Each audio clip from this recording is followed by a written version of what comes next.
The evening Silas Mercer decided to marry off his daughters. He arranged the parlor like a livestock auction and called it a social gathering.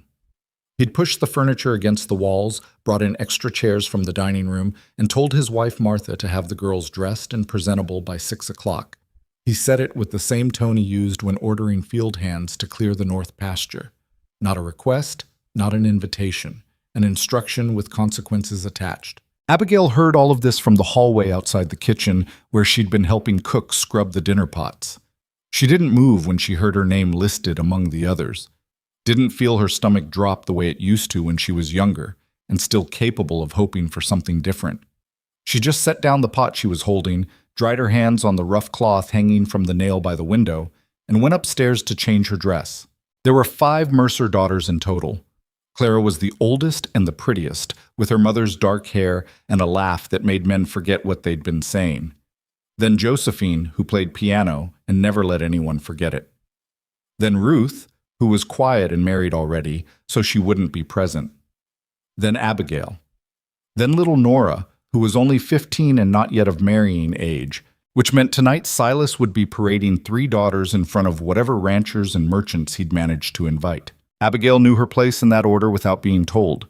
She'd known it for years, known it the way you know which chair at the table wobbles, which floorboard creaks, which door in this house is never quite warm enough in winter. It was just a fact of the household. Clara would be chosen first, Josephine second if anyone was still paying attention. Abigail would stand near the window and wait for the evening to end. She put on her gray dress, the good one, not the patched everyday one, and pinned her hair up as best she could manage without help. The mirror in her room was small and hung at an angle, so she could only see herself in pieces. The line of her jaw, one shoulder, the way her collar sat slightly crooked no matter how many times she straightened it. She left it crooked. It didn't seem worth the effort. Downstairs, Clara was already holding court near the fireplace. She had that gift, the ability to fill a room with her presence without appearing to try. Men drifted toward her the way iron filings drift toward a magnet, not quite understanding why their feet had carried them there. Josephine stood nearby, laughing a little too loudly at something a merchant's son had said, her eyes moving around the room to count who was watching. Abigail took her position near the window. The room held maybe 14 men, which was more than she'd expected. Her father had worked harder at this than she'd given him credit for. There were merchants from town, 2 younger ranchers she recognized by face but not by name, and a handful of men she'd never seen before, probably from further out in the territory, where the land opened up and the distances between neighbors were measured in hours, not minutes. And then there was Nathan Cross. She noticed him the way you notice something that doesn't quite fit. A silence in the middle of noise, a stillness inside movement. He was standing near the far wall with a glass of something he wasn't drinking, his dark coat slightly dusty at the shoulders, the way ranchmen's clothes always were, no matter how carefully they'd been brushed.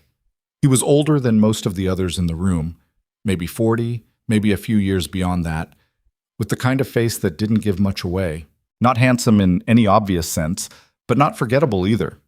His jaw was set like he'd made some decision earlier in the day and hadn't quite finished thinking through the consequences. Abigail knew who he was.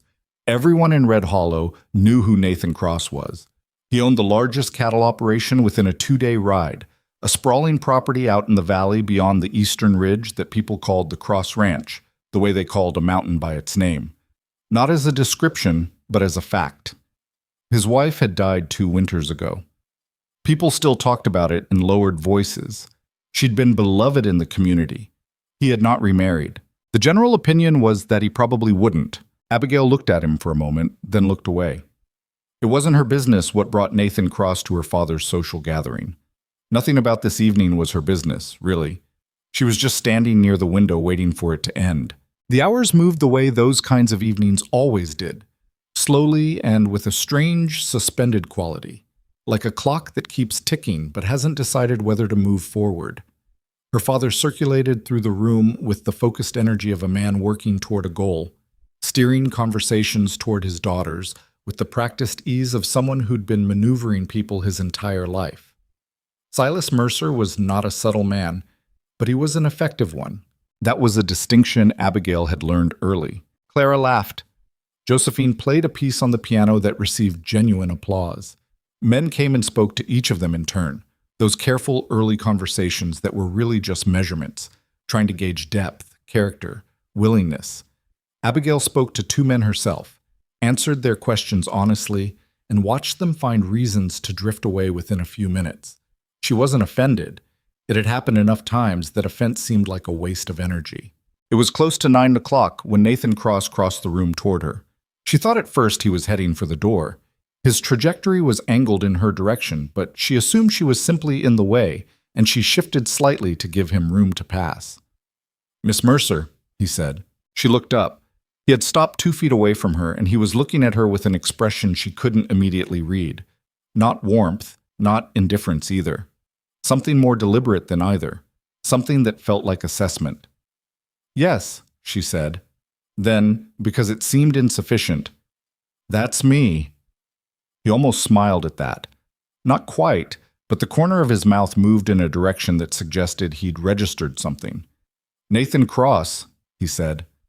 "I know who you are. I figured." He glanced around the room briefly, then back at her. "You've been standing by this window for 3 hours. I like the view. It's dark out there." "I know." She looked at him steadily. "Is there something I can help you with, Mr. Cross?" He was quiet for a moment. Not uncomfortable quiet, more like a man who decided to take a different approach than he'd originally planned. "I'd like to speak with your father," he said. "About you." The parlor noise didn't stop. Conversations continued around them, but Abigail felt something shift in the room anyway. A subtle change in attention, the way people who are pretending not to listen go slightly more still. "You don't need to do that," she said quietly. "I'm not doing it out of charity," he said. "I want to be clear about that." She studied his face. "Then what are you doing it for?" "Because I have a situation that requires someone with particular qualities," he said. "And I've been watching you this evening handle being ignored by everyone in this room with more composure than most men I know would manage. That tells me something." Abigail held very still. "It tells you I'm used to it." "No." He shook his head slightly. "It tells me you don't need their approval to stay standing. Those are different things." He paused. "I have 2 sons, 8 and 11. Their mother died 22 months ago. I need someone who can help me keep that household from falling apart any further than it already has. I need someone capable and patient and not easily frightened off. The rest of it," he gestured vaguely, and she understood he meant the romance of the thing. "The sentiment people attach to marriages can come later, or it won't. I won't pretend otherwise." Abigail was quiet for a long moment. Across the room, she could see her father watching them. His expression was unreadable from this distance, but his attention was absolute. "You should know," she said carefully, "that if you speak with my father about me, he won't be doing you any favors. He'll make you pay for the inconvenience of taking me off his hands and then act like he's giving you a gift. I've negotiated with difficult men before. He's not just difficult. He's—" She stopped. "He doesn't care what happens to me after. That's what I'm telling you." Nathan Cross looked at her with that same steady expression. "I understand. Do you?" She didn't answer right away. She looked out at the dark window for a moment. Truly dark. Nothing visible but the faint reflection of the parlor lights against the glass, a blurry ghost version of the room caught in the pane. Then she looked back at him. "What are your sons' names?" Something in his face shifted at that. Just slightly. "Eli and Thomas. Eli's the older one." "Are they at the ranch now?" "With the housekeeper, Mrs. Farrow. She's been holding things together, but she's 63 and her knees are bad. She can't do it much longer." Abigail nodded slowly. She felt strange. Not hopeful exactly, because hope had a warmth to it that she'd learned to be careful with, but something adjacent to it. Something that felt like the beginning of a decision. "I'll tell you what I'm like," she said, "in case that matters before you commit to anything." "Go ahead. I'm not pretty in any way that makes men want to be kind to me. I know that. I can cook and clean, and I'm good with sick animals, which I imagine translates to sick children in some ways. I don't talk much when there's nothing worth saying, but I'm not timid. I'll tell you when I think you're wrong. I'll probably tell you more than you want to hear, actually. I've never managed a property as large as yours, and I've never been in charge of anything in my life. But I learn fast, and I don't quit when things are hard." She paused. and I haven't been happy in this house in a very long time. That's probably the truest thing I've told you." Nathan Cross was quiet for a moment. Then he said, "Thank you for telling me that. Did any of it change your mind?" "No." She exhaled slowly. "Then go talk to my father." None. The negotiation between Nathan Cross and Silas Mercer took place in her father's study with the door closed, which meant Abigail stood in the hallway and listened to the rise and fall of voices without being able to make out the words. Clara found her there 10 minutes in and stood beside her in silence for a moment, her pretty face arranged into something carefully neutral. "Him," Clara said finally. Not a question. "So it seems." Clara was quiet. Then, "He's old." "He's not that old. He's not, Abigail, he's not choosing you for the right reasons. Anyone can see that from across the room. He was barely looking at you the way a man is supposed to look at a woman when—" "I know why he's choosing me," Abigail said. "He told me." Clara stared at her. "He told you? Just outright?" "I appreciated it, actually." She turned to look at her sister. Clara's face was doing something complicated. Worry mixed with something that wasn't quite guilt, but was in the same neighborhood. "It's honest. I've had enough of the other kind." "Abigail?" "Go back in there," Abigail said gently. "Someone will be looking for you." Clara hesitated. Then she reached out and squeezed Abigail's hand once, tight, and went back toward the parlor. The voices in the study had risen. Then, after a pause, dropped. 20 minutes after he'd gone in, Nathan Cross came out alone. His expression unchanged, the dust still on his coat shoulders. He found her in the hallway. "Well," she said, "it's done. We'll go before the magistrate in town next week." He paused. "He wanted more than I thought reasonable. I gave him less.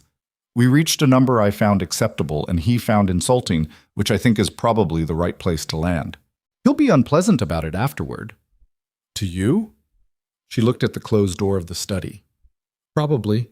He'll need somewhere to put the feeling." She straightened. "When would you want me at the ranch?" "After the ceremony. As soon as possible after that." He hesitated. The first time she'd seen him hesitate. "I should tell you that my sons don't know I was coming here tonight. I told them I had business in town." "When will you tell them?" "On the way home." She thought about that.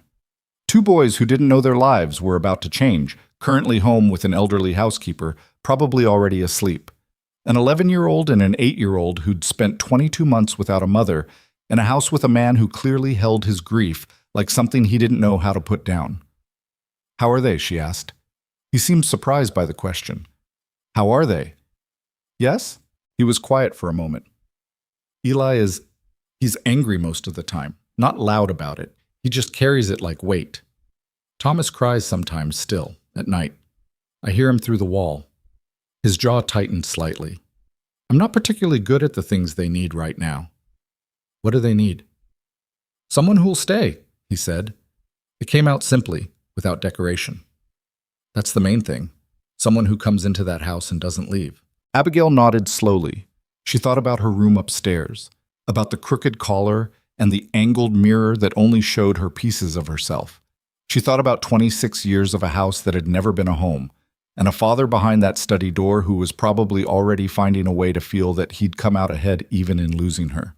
She thought about an 8-year-old she'd never met, crying through a wall his father could hear. "I'll stay," she said. She meant it. She'd meant very few things in her life as completely as she meant that.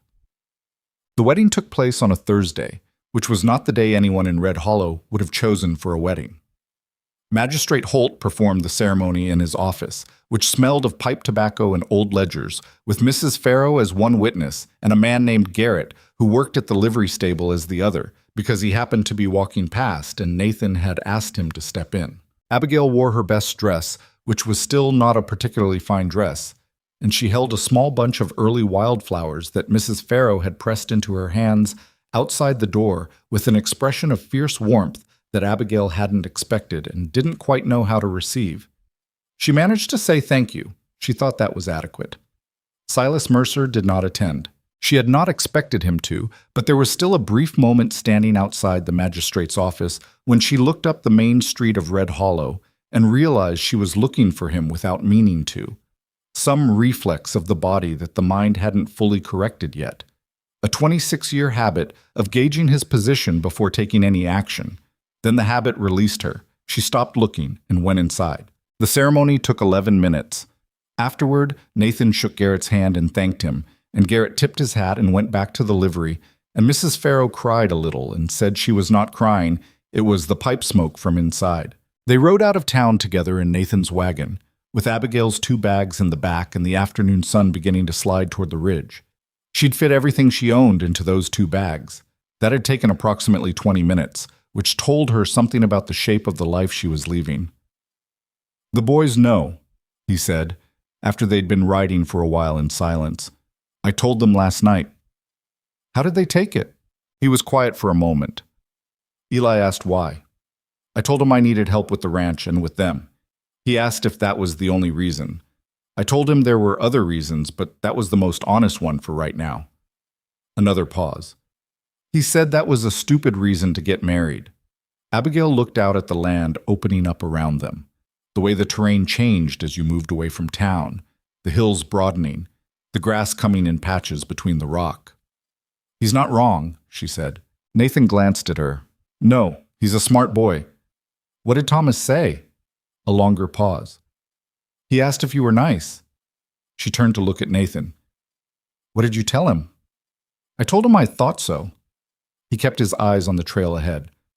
"I wasn't completely certain, but I thought so." Despite herself, Abigail almost laughed. "That's a careful answer." "I try to be accurate." She faced forward again, watching the land. The trail was rising slightly now, heading up toward the eastern ridge, and she could feel the wagon laboring with the grade. Somewhere beyond that ridge was a valley, with a ranch and 2 boys, and a life she hadn't had any part in shaping that she was now supposed to somehow fit herself into. The enormity of that sat in her chest like a stone. Not quite fear, not quite anything she had a clean word for. "I should tell you something," she said. "Go ahead." "I've never done anything like this before. I know that's obvious, but I mean, I've never been responsible for anything. In my father's house, I wasn't trusted to manage a budget or make decisions about the household or do anything more than help cook and stay out of the way.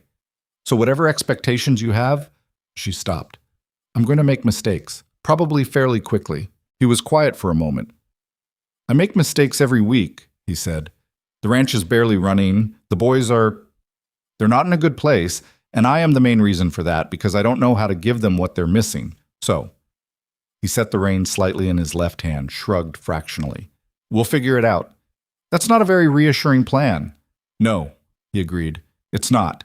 They crested the ridge as the sun was getting low and the valley opened up below them, wide and still, the grass golden brown at this hour. A creek threading through the lower portion, and the ranch sitting at the center of it all. A main house, 2 large barns, the lower fencing of the cattle pastures stretching away toward the south. It was larger than she'd imagined, and more worn. Even from the ridge she could see that things needed attending to. A section of fence listing at an angle, one of the barn doors hanging slightly off its track, the kitchen garden beside the house overgrown in a way that suggested nobody had touched it in months. It was also, in the last light of the afternoon, more beautiful than she'd expected. She hadn't been prepared for that. "That's it," Nathan said unnecessarily. "I can see that." He started the wagon down the ridge trail, and she watched the ranch grow larger as they descended. 2 figures appeared outside the main house as they came in, one taller than the other, standing slightly apart from each other. She couldn't see their faces from this distance. She thought about an 8-year-old asking if she was nice, and she thought about an 11-year-old calling his father's reasoning stupid, and she thought about the stone in her chest that wasn't quite fear. She had told Nathan Cross she would stay. She had meant it completely. She held on to that as the wagon rolled down toward the valley, and the 2 figures outside the house came slowly into focus. Eli Cross had his father's jaw and his mother's eyes, and he used both to look at Abigail with an expression of careful unfriendliness that she recognized immediately. It was the expression of someone who'd decided in advance not to be hurt again and was using coolness as a barrier to ensure it. He was taller than she'd expected for 11, already with that slight forward lean of boys growing faster than they're comfortable with. Thomas was small and round-faced and stood half behind his brother in a way that suggested habit. And when Abigail climbed down from the wagon and looked at him directly, he looked at the ground. "Eli," Nathan said. "Thomas, this is Abigail." Abigail noticed him catch himself on the name. She appreciated that he hadn't tried to introduce her as anything else yet, hadn't attempted to hand her a title she hadn't earned. "Hello," she said. She looked at each of them in turn. "I know this is strange. I know you don't know me." She stopped there because she'd learned long ago that promising things before you'd done them was a form of dishonesty, even when you meant well. Eli looked at her steadily. "Are you staying in the house?" "Yes." "Which room?" She glanced at Nathan. He said, "The end room, near the kitchen." Eli nodded once, the way someone nods when they're filing information rather than agreeing to anything. Then he turned and walked back inside. Thomas stayed another moment, glancing up at her once, a quick, uncertain look, like a question being asked in a language he wasn't sure she spoke, and then followed his brother. Mrs. Farrow came out behind them, moving slowly, but with considerable purpose. She was a small woman, spare and dry as old timber, with sharp blue eyes that took Abigail's measure in about 3 seconds. Whatever she concluded seemed to satisfy her minimally, which Abigail suspected was the best available outcome. "I'll show you the house," Mrs. Farrow said. It was not an offer, it was an instruction, and Abigail followed it. The kitchen was large and in better shape than the exterior of the property had suggested, which Mrs. Farrow had clearly maintained with personal standards that didn't extend to her arthritic knees, but did extend to her pots and surfaces. The main room had a fireplace and 4 mismatched chairs, and a table that bore the scars of years of use. There were 2 framed pictures on the wall, landscapes, not portraits, which Abigail noted. In the hallway leading to the back of the house, there was a closed door. "That was Hannah's room," Mrs. Farrow said, without stopping. "Mr. Cross moved to the room at the far end near the front. It's been closed since winter 2 years back." Abigail did not ask any questions about the closed door. She followed Mrs. Farrow past it to the end room near the kitchen, which was plain and clean and had a single window looking out toward the creek. It had a bed and a chest of drawers and a hook on the wall and nothing else, but it was more than she'd had that was truly hers in her father's house, and she set her 2 bags down inside it and felt something settle in her chest. Not contentment, not yet, but the first quiet suggestion of it. The sense that a room with a hook on the wall and a window overlooking water was, at minimum, a beginning. Okay. The first week was hard in the specific way that trying to learn a completely unfamiliar language is hard. Not dangerous, not dramatic, just exhausting in a way that ground you down by accumulation. There was so much she didn't know. The ranch had its own logic, its own rhythms and requirements, and she hadn't been taught any of them. She made errors daily, put the feed in the wrong order, misjudged how long the bread should sit in the back of that particular oven, disturbed a tool organization system in the barn that she hadn't known existed until Nathan came in and stood very still and didn't say anything, which she quickly learned was worse than if he'd said something. She apologized and reorganized it as best she could from memory, and he said it was fine in a tone that suggested it was almost fine. The boys were a different problem. Eli was elaborately neutral around her. Not rude exactly, which would have been easier to address, but simply absent in a way that was studied. He would be in the room and somehow not there. He answered her direct questions with complete accuracy and no elaboration whatsoever, and if she asked him anything he considered outside that boundary, he would look at her with those careful eyes and find a reason to be elsewhere. Thomas watched her constantly when he thought she wasn't looking and disappeared the moment she turned toward him. On the 4th day, she found Thomas standing outside the kitchen garden, staring at the overgrown beds with an expression she recognized. It was the face of someone who used to know what something was supposed to look like and was distressed by what it had become. She came and stood beside him and looked at the garden. It was a wreck. Mint had gone completely invasive. The squash had seeded wild and tangled into the fence, and something she thought might have been lavender had died back to bare stems. "Did you help your mother with it?" she asked, not looking at him, looking at the garden. He was very still, then, "Sometimes. She let me do the beans." I'm going to try to get it back in order, she said. I've never had a garden of my own before. I'll probably do some of it wrong. She paused. If you ever want to show me where the beans were, I'd use the help. Silence. Then very quietly, they were on the south side near the fence. That's a good spot for them, she said. Good sun.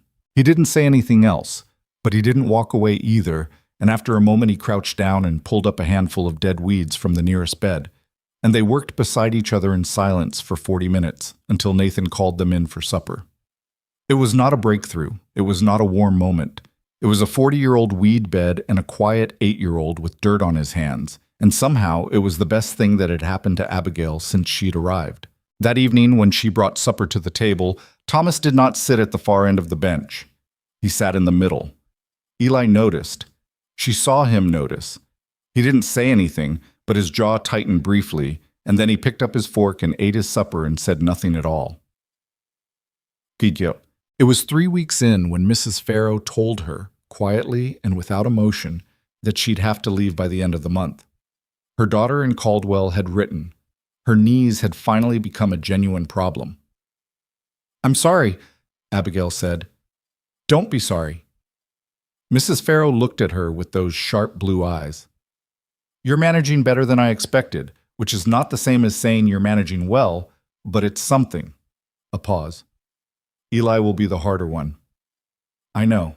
He doesn't do it to be cruel. He does it because…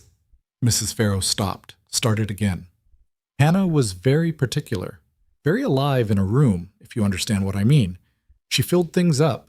When she died, the opposite happened. She was quiet. He doesn't want to replace that. He thinks caring about something, someone, leaves you exposed. Abigail nodded slowly. She understood that. She'd lived inside a version of it for 26 years. What about Nathan? Mrs. Farrow was quiet for a long moment. Mr. Cross is a good man, she said finally. He is doing the best he can with what he has, which is not as much as people think and more than he'll admit. She paused. He chose carefully. I don't know if you know that. He was honest about his reasons. Yes, he would be. Mrs. Farrow pushed back her chair and stood carefully, her knees obvious in every movement. That's not nothing, you know. Honesty about reasons. After she went to bed, Abigail sat at the kitchen table in the dark for a while. The cold coming in under the door, the ranch quiet around her. Cattle sounds from far out, the particular creak of the house settling. She was tired in a way that went all the way down to the floor of herself.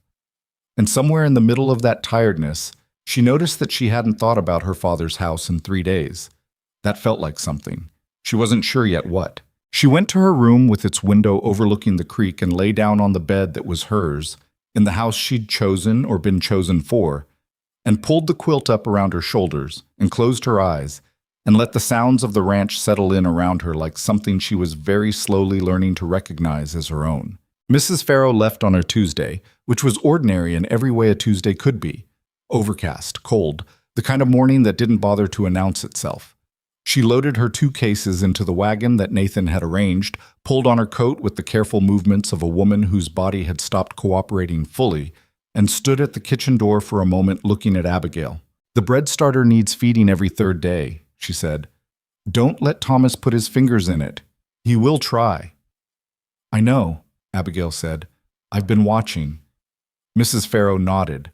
She looked like she wanted to say something else, something warmer, maybe, something that would have embarrassed them both, and then decided against it. She squeezed Abigail's arm once, brief and firm, and walked to the wagon without looking back. Abigail stood in the kitchen doorway until the wagon had gone around the bend and disappeared behind the tree line. Then she went inside, put water on for washing, and started on the breakfast dishes. The house was very quiet around her. Eli and Thomas were still sleeping. Nathan had already gone out to the barn at first light, the way he did every morning, starting his day before the house woke up, as though he needed those early hours to himself before other people's needs began. She stood at the basin and washed plates and tried not to think about the fact that she was now the only adult in the house most hours of the day. She thought about it anyway. The first month without Mrs. Farrow was the most honest education Abigail had received in her life, and that was not a compliment to the experience. The ranch had a schedule that she'd observed but never fully absorbed, and now she was responsible for it. Not alongside someone who knew it, but alone, in charge of it, expected to know what she'd only been watching. She made a list in the first week. Not a proud list, not a plan, just a working inventory of what needed doing and when, written in her small, practical handwriting in the back pages of a ledger she'd found in the kitchen drawer.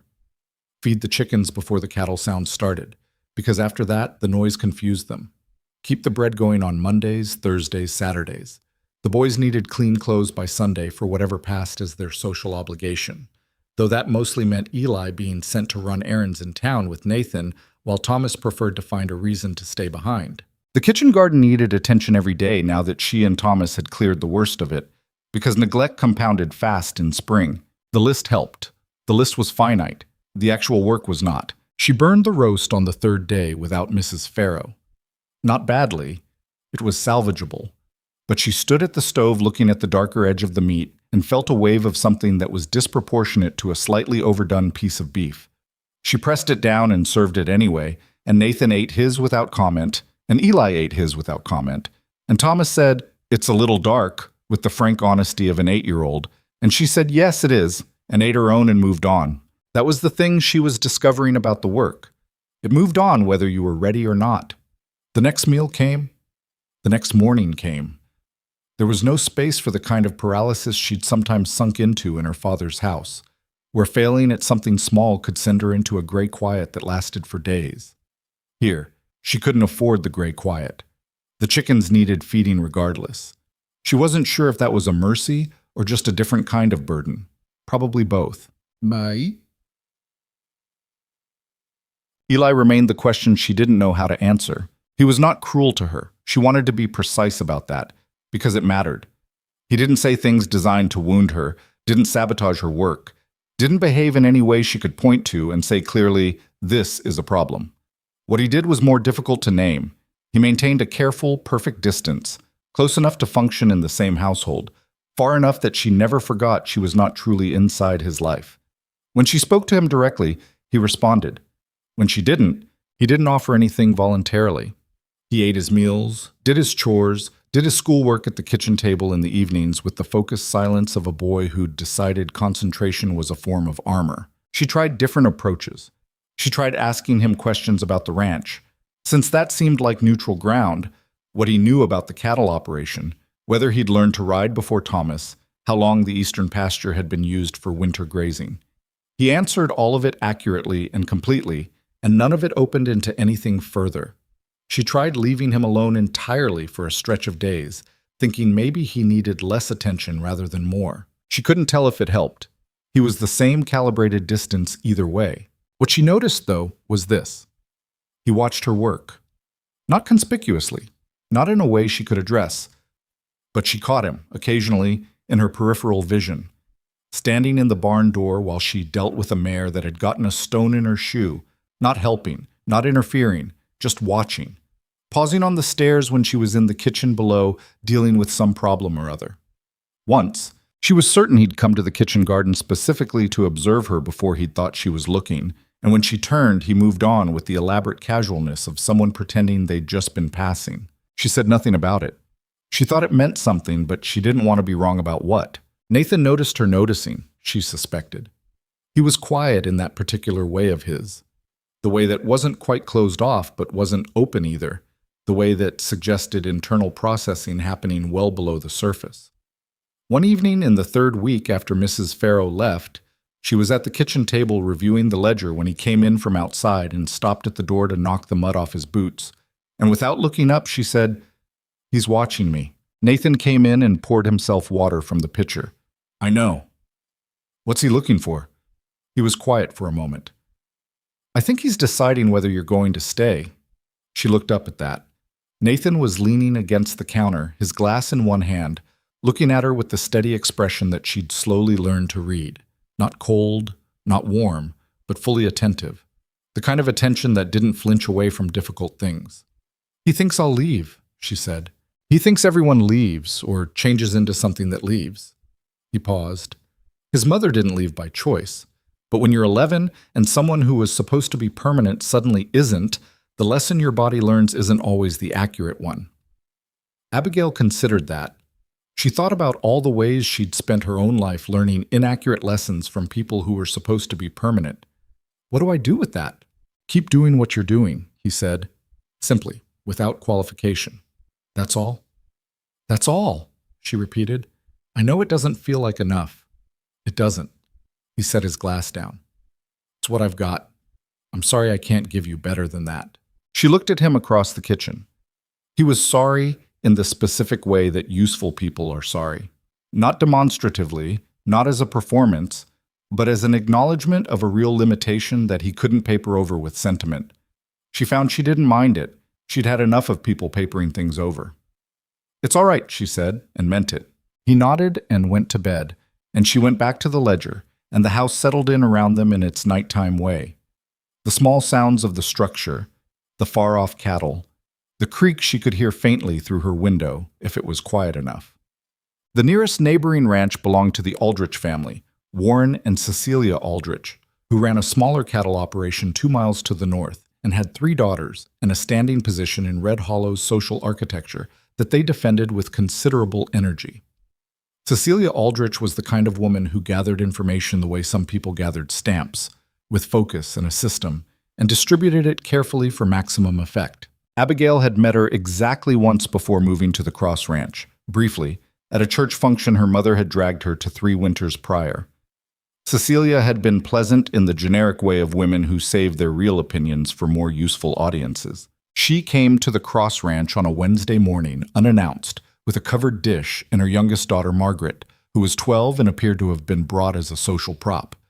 Abigail was in the kitchen garden with her hands in the dirt when she heard the wagon, and she stood up and wiped her hands on her apron and went around to the front of the house to receive them. Cecilia's expression when she saw Abigail's state, the apron, the soil on her hands and forearms, the hair escaping its pins, did something controlled and careful.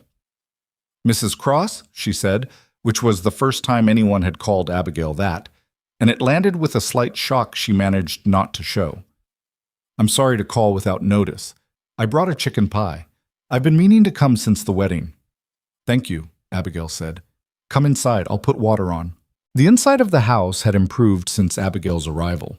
Not dramatically, not in any way that involved spending money they didn't have, but in the accumulated way of someone who spent time in a space and cared about how it functioned.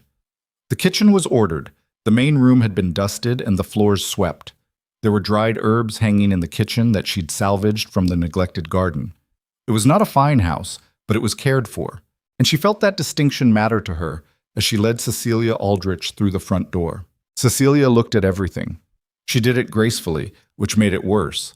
The way her eyes moved around the room with the practiced discretion of a woman who's spent years gathering information without appearing to. "You've settled in nicely," she said, which was not a compliment and not an insult and managed to be both simultaneously. "I'm working on it," Abigail said. She put the kettle on. "Sit down, please." Margaret sat immediately. Cecilia took a moment longer, arranging herself in the chair near the window with a specificity that suggested she'd noted its position relative to the door. "I imagine it's been an adjustment," she said. "Quite different from your father's house." "Quite different," Abigail agreed without elaboration. Nathan was so quiet about the whole arrangement. People were surprised, you know. He's been, well, everyone assumed he'd stay as he was. He's not a man who... She stopped, rearranged. It's simply that people care about him, about the boys. They want to make sure everyone is settled well. Abigail set out 2 cups. "That's kind of them. Your family is in town, of course. Your father..." "My father and I don't have a great deal of contact," Abigail said, with a pleasantness she'd learned from years of being talked around. "How is your husband? Nathan mentioned he'd had some trouble with his north fence last winter." Cecilia paused, then smiled, the kind of smile that acknowledged it had been blocked. "He's fine. The fence held better than expected." She picked up her cup. "The boys, Eli and Thomas, how are they finding things?" "They're good boys," Abigail said. "We're finding our way." Eli was very close to his mother. Hannah was... Another pause, more genuine this time. Something moved through Cecilia's face that was less calculated and more real. She was a good woman, really good. Not in the polished way people use that word, but genuinely. The community felt her loss. She looked at Abigail. I imagine that's a hard thing to follow. It was the most honest thing Cecilia Aldrich had said since arriving, and because of that, Abigail answered it honestly. I'm not trying to follow it, she said.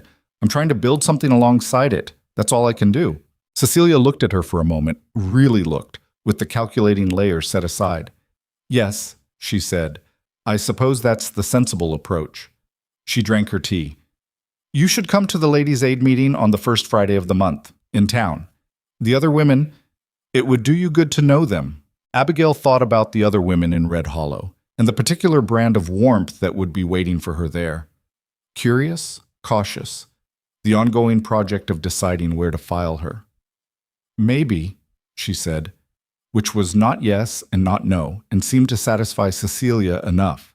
They left an hour later. Abigail brought the chicken pie in and set it on the counter. Thomas appeared from somewhere, looked at the dish, and said, Is that from Mrs. Aldrich? And when she said yes, he made a face that suggested the chicken pie had a complicated history, and then ate 2 portions at supper anyway. The town's opinion of Abigail formed the way opinions in small communities always do. Gradually, then all at once, and not entirely on the basis of direct knowledge. Red Hollow was not a large place. Everyone knew the broad shape of the Mercer family, knew Silas's reputation, knew that his daughters had been available for marriage in the way that implied they hadn't been particularly wanted elsewhere. The understanding that Nathan Cross had chosen the least of them, the plain one, the one who'd been overlooked, generated a specific kind of talk that was sympathetic to Nathan and uncertain about Abigail in equal measure. She heard pieces of it when she came into town.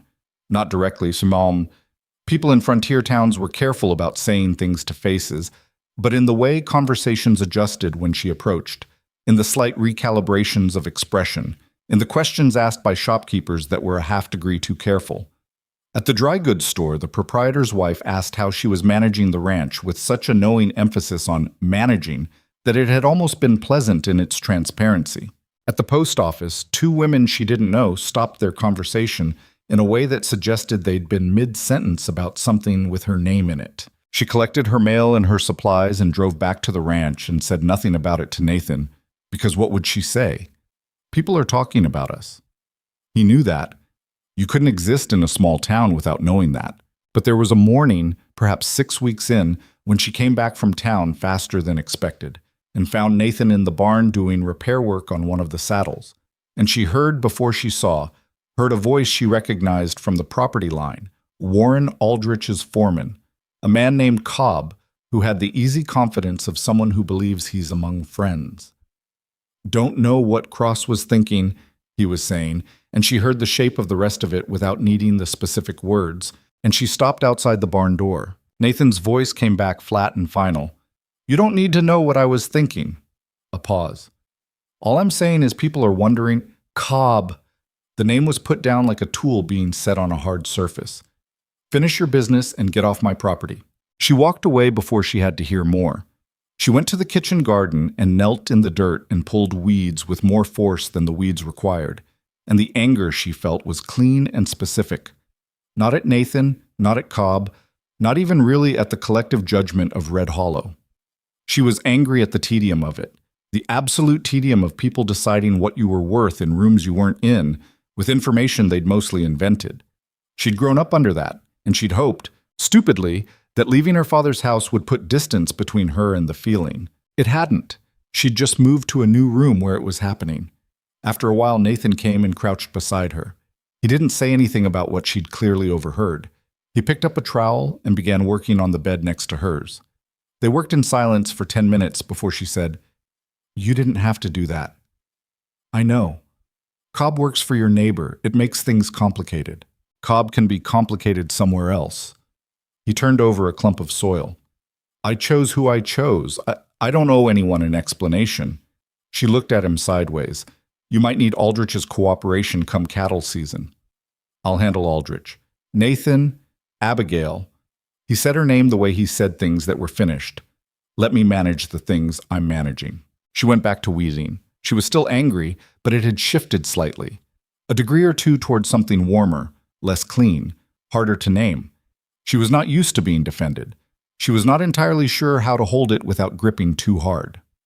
The fever came in on a Thursday night in late April, the way bad things tend to, without announcement, without clear cause, sliding in under the door of an ordinary evening.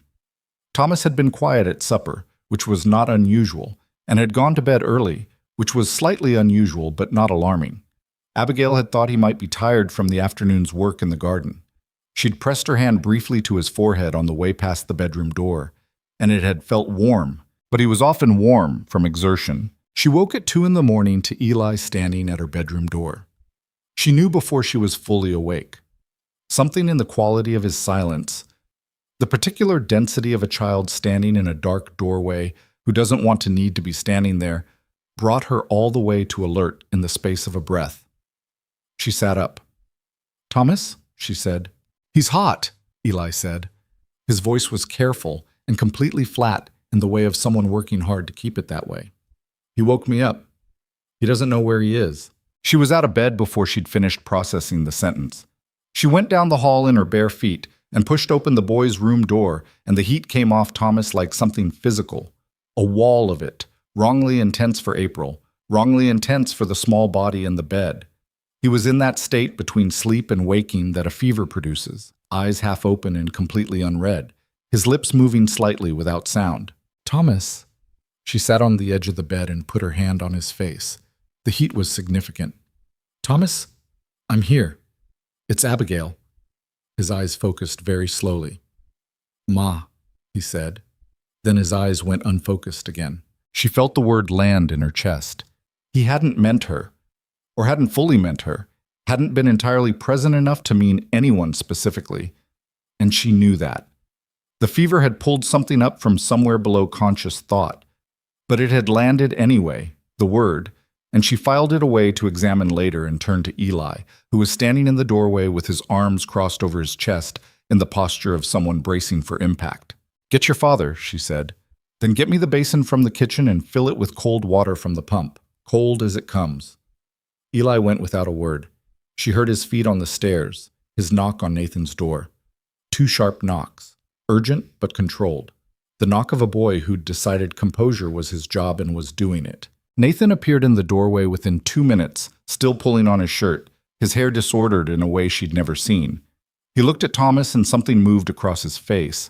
A shadow, fast, that she understood was the body's memory of grief, the reflex of a man who'd already lost something large and knew what losing felt like.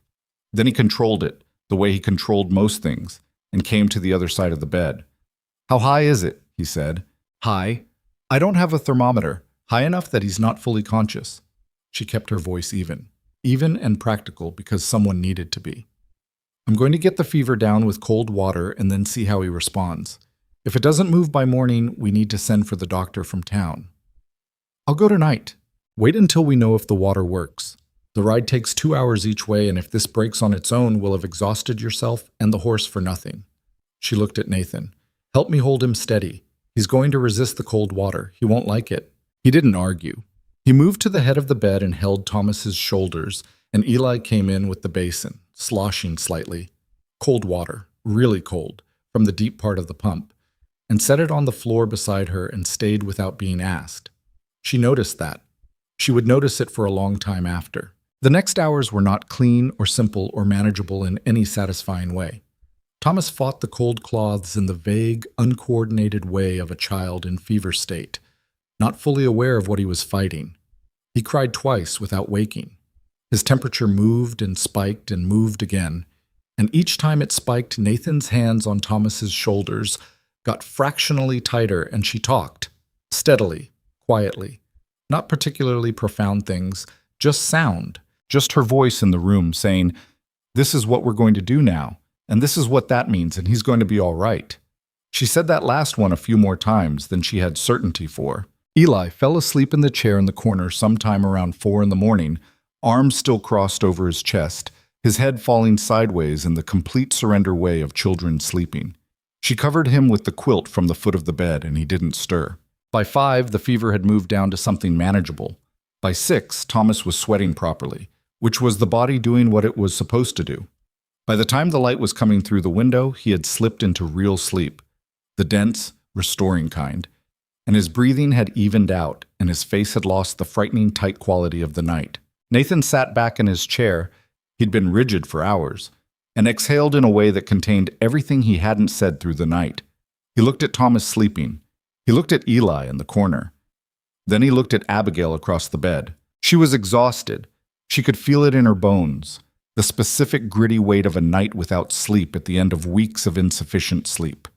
Her hair was completely undone. The basin was on the floor beside her, and she had a wet cloth still in her hand that she didn't remember she was holding until she noticed him looking at it. "You should sleep," he said. His voice was rougher than usual. "I'll watch him." "I'm all right." "Abigail." "I said I'm all right." She set the cloth down in the basin. "I'll sleep when he wakes up and talks to us. Not before." Nathan looked at her. In the morning light, with the relief of the night breaking, his face was more open than she'd ever seen it. The careful arrangement he maintained dropped away by exhaustion and fear, and the particular vulnerability of having needed someone badly enough to show it. "Thank you," he said. It came out with more weight than 2 words should carry. She was quiet for a moment. "You don't need to thank me. I'm thanking you anyway." She nodded and looked at Thomas sleeping. Outside the window, the ranch was starting its morning sounds. The cattle first, then the birds, then the shift in motion of the property coming awake. It was Friday. She thought, there's bread to start today, and the south fence Nathan mentioned needed looking at, and the ledger needed updating before the end of the week. She was too tired to feel anything as complete as happiness. But she was inside that house, in that room, with those sleeping boys and that man across the narrow bed, and she was where she was supposed to be. She was certain of that, without knowing exactly when she'd become certain. Thomas woke at 8 and asked for water, and then asked if it was a school day with such focused concern that Nathan almost laughed, actually almost, which was more than Abigail had seen from him before, and told him no, it was not a school day. Thomas said good, and went back to sleep. Eli woke in the chair, straightened himself with immediate and practiced dignity, and looked at his brother and looked at Abigail and said, "Is he better?" "Yes," she said. He nodded. Then, without looking at her, in the voice of someone reciting something they've decided to say before they lose their nerve, "You didn't sleep." "I'll sleep later." Another nod. He uncrossed his arms, she noticed that, the uncrossing, and stood up and said he was going to do the morning feeding since it was late.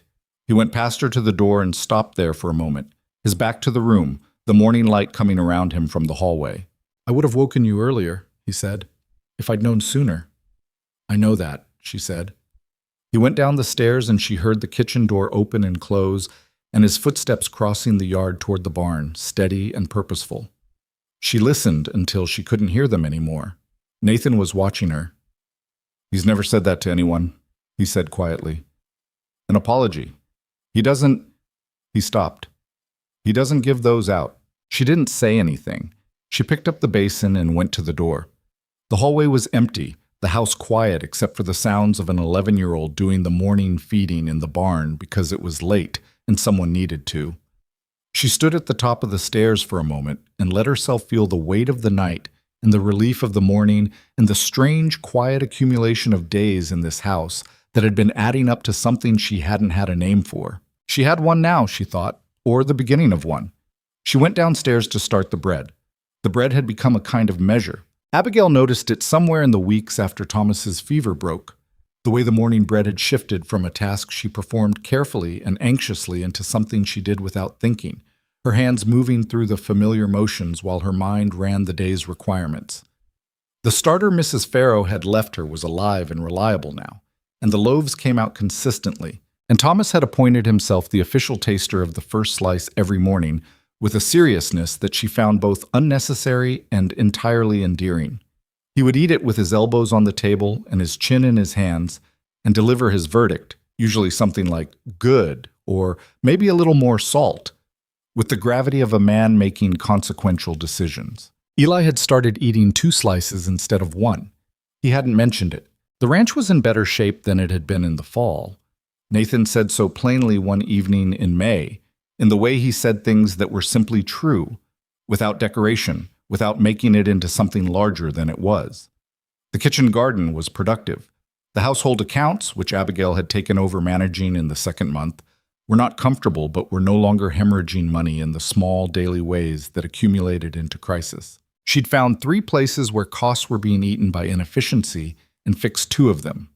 The third required a different kind of solution she hadn't worked out yet, and she'd said so to Nathan, and he'd looked at her ledger notes with genuine attention and said he'd think on it. He thought on it for 4 days and came back with a suggestion, and they'd argued about it. Not bitterly, but with the particular friction of 2 people who both think they're right and are both partially right, and landed somewhere that was neither of their original positions and was probably better for that. She'd gone to bed that night with the strange, disorienting feeling of having been taken seriously by someone during a disagreement. She was getting better at receiving that. It was taking practice. The community remained a harder problem. She'd gone to one ladies' aid meeting at Cecilia Aldrich's renewed invitation on the first Friday of June. The meeting was held in the back room of the dry goods store, which had been set up with chairs in a circle and a table with coffee and some baked goods that various women had brought. There were 11 women total. Abigail knew 3 of them by name and 2 others by face. The meeting itself was productive enough. They were organizing a collection drive for a family whose house had burned 2 weeks prior, and there was practical, useful work being done in terms of coordinating who would bring what. Abigail contributed where she could and listened where she couldn't, and tried to read the room the way she'd learned to read rooms in her father's house, gauging which conversations were genuine and which were performance, who actually liked each other and who was managing each other. It was a woman named Dorothea Hale who said it. Not quietly, not in a whisper. She said it the way women say things in groups when they've decided the thing has been unsaid long enough. She was addressing the woman next to her, but angled her voice to carry, "I just wonder sometimes what Nathan was thinking. She seems capable enough, but, well, there's a reason men passed her over." The room did something complicated. 2 women looked at their coffee. One looked at Abigail directly, with an expression that was either sympathy or curiosity, impossible to separate. Cecilia Aldrich said, "Dorothea," in a tone that was not quite a rebuke. Abigail set down her cup. She looked at Dorothea Hale, who was 50 or so, broad-shouldered, with the particular confidence of a woman who's never had to reckon with saying something truly wrong. "You're right that men passed me over," she said. Her voice was steady. "Though I think that reflects more on the men than it does on me, personally, but I could be wrong." She picked her cup back up. The Prentice family. The ones whose house burned. Did anyone think to ask if they have any livestock that needs temporary housing? They might need that more urgently than blankets. The conversation shifted. Nobody talked about Nathan or about her for the rest of the meeting, and when Abigail left, Cecilia walked her to the door and said, very quietly, "That was well done." Abigail said thank you and got in the wagon and drove back to the ranch and sat in the kitchen for 20 minutes, doing nothing before she started supper, which was the closest she came anymore to letting herself feel something fully before moving past it. Silas Mercer arrived on a Wednesday in July. She saw the wagon from the kitchen garden, recognized the horse first, a big roan her father had bought the summer she was 12, still recognizable at this distance by the white patch on its left shoulder. She straightened up and stood there with her trowel in her hand and watched him come down the ranch road and felt something cold and specific move through her. Not fear exactly, more like the body's memory of a long-standing weather pattern, the recognition of a particular kind of storm. Nathan was in town. She'd known that when she woke up that morning. He'd ridden out early for a meeting with the feed merchant. She'd known it and not thought about it, because why would she? And now her father was coming down the ranch road on his roan horse, and she was alone with the 2 boys and a trowel. She told herself to be calm. She was calm.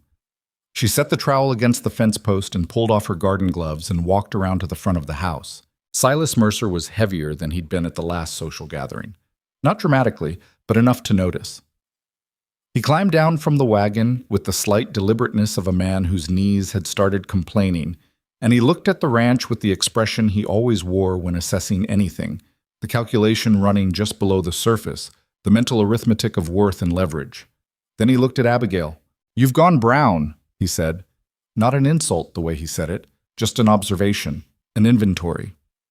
"It's summer," she said. "I've been outside." He looked at the house behind her, then back at her. "You look like a field hand." "I've been in the garden." She kept her hands still at her sides. She'd spent 26 years learning to keep her hands still when her father looked at her like that. Nathan isn't here. He'll be back this evening. I didn't come to see Nathan. She watched him. Then say what you came to say. He smiled at that, her directness, the way he sometimes smiled at things he didn't expect. Not warmly, more the way a man smiles at a lock that's proven slightly trickier than anticipated. Invite me inside, Abigail. I raised you to have manners. She stepped aside and let him into the house, because she was calculating too.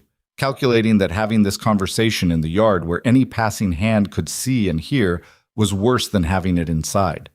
She brought him to the main room and did not offer coffee, and stood near the fireplace while he settled himself in Nathan's chair with the ease of a man who believes any chair he occupies becomes his by right of occupation. I'm going to be plain, he said. Good, she said. I made a mistake. He said it with the air of a man who finds the admission slightly interesting rather than difficult.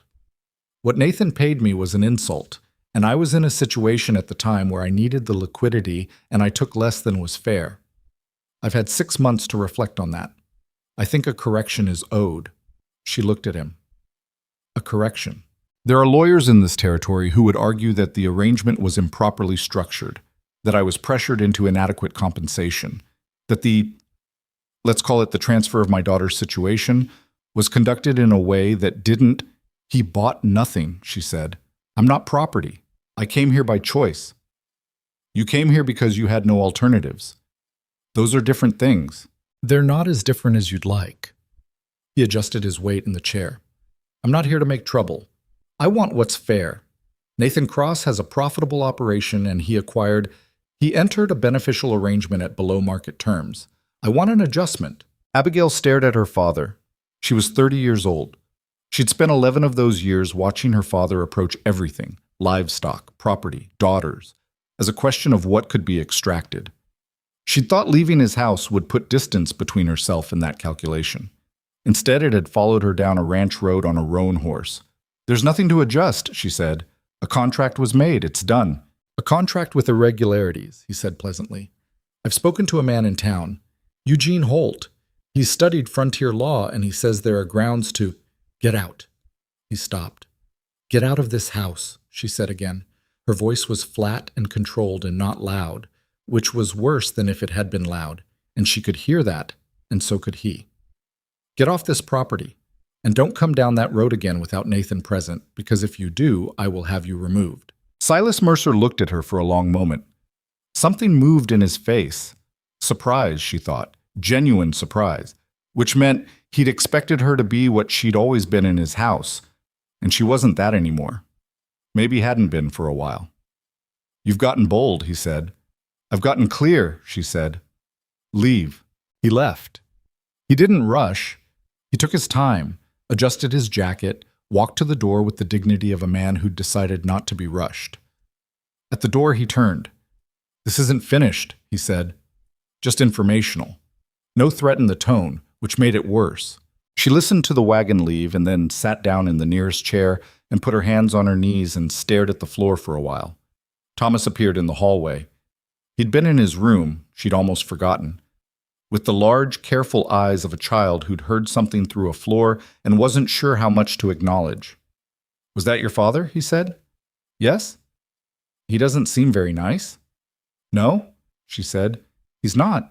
Thomas came and sat in the chair across from her, Nathan's chair, the one Silas had just vacated, which Thomas reclaimed without knowing what he was reclaiming. He looked at her with the frank, uncomplicated concern of a 9-year-old. Are you okay? She looked at him. I will be, she said, which was the truest answer she had. Nathan's response, when she told him that evening, was a silence that lasted long enough to be its own kind of statement. He was at the table, still in his road clothes, his coffee going cold in front of him, and she told him everything plainly and in order and without editorializing, because that was how she'd learned to tell him things, and it worked best between them that way. When she finished, he said, Eugene Holt. That's the name he gave. Holt is a half-lawyer. He passed some kind of examination years ago, but he doesn't practice. He helps people find angles, technicalities. Nathan's jaw was tight. Your father didn't come here on impulse. He came because he'd already done some preparation. I know. He looked at her. You should have sent for me. You were 2 hours away and it was a conversation, not a crisis. I handled it. I know you handled it. I'm saying I would have wanted to be here. She met his eyes. I know that too. But I'm not going to send for you every time my father comes with an ugly proposition. I need to be able to manage my own. She stopped, recalibrated. I'm not a person who needs to be managed, Nathan. I need you as a partner in this, not a protector. He was quiet for a moment, then, that's fair. I know it is. He almost smiled. You always know. Not always. She picked up her own coffee. But about this, yes. He sobered again quickly. I'm going to speak to Holt tomorrow. Find out what exactly your father is proposing to build a case on. Whatever it is, it'll be something small and technical. He's good at that. He finds the loose thread and pulls. Then we make sure there are no loose threads. Nathan set his cup down with a finality that was also a decision being made. Whatever the contract has in it that could be argued, we address it, properly, before he gets further along. She nodded. Then, because it was in her, I'm sorry that he's going to cause you problems. Nathan looked at her with an expression she'd been slowly learning over these months, the one that meant he thought she'd said something precisely wrong. Don't apologize for your father. That's not yours. She held that. It took her a moment to actually hold it, because 26 years of apologizing for her father's behavior was a groove worn deep, and stepping out of grooves took effort. All right, she said. All right, he said back. Tassa. What Silas Mercer had prepared turned out to be more substantial than a loose thread. Nathan came back from town 2 days later with a face that was controlled in the specific way it got when something had proven worse than expected, and he sat Abigail down at the kitchen table with the papers Holt had filed and walked her through them in plain language, which she appreciated and which also made the contents harder to avoid. The argument was constructed around 3 points. The first was that the original negotiation had been conducted under what Holt characterized as undue economic pressure on Silas's part, meaning Nathan had taken advantage of a man in financial difficulty to secure an arrangement below fair value. The second was a clause in frontier marriage contracts regarding what Holt called custodial origin agreements, a provision that Silas claimed gave him ongoing financial relationship with any party who had conducted business involving his family members. The third was the most audacious, a claim that Abigail, as a woman without prior independent legal standing, had been unable to fully consent to the arrangement without a male relative's formal documented endorsement, which had not been provided. Abigail read that third point twice. Then she set the papers down very carefully on the table. He's saying I can't consent to my own marriage, she said. He's saying frontier law creates ambiguity about it in his case. Nathan's voice was tight. It's not a strong argument. But Holt has found a magistrate in Coldwater who's sympathetic to certain interpretations of that provision, and if he can get the hearing moved there instead of Red Hollow.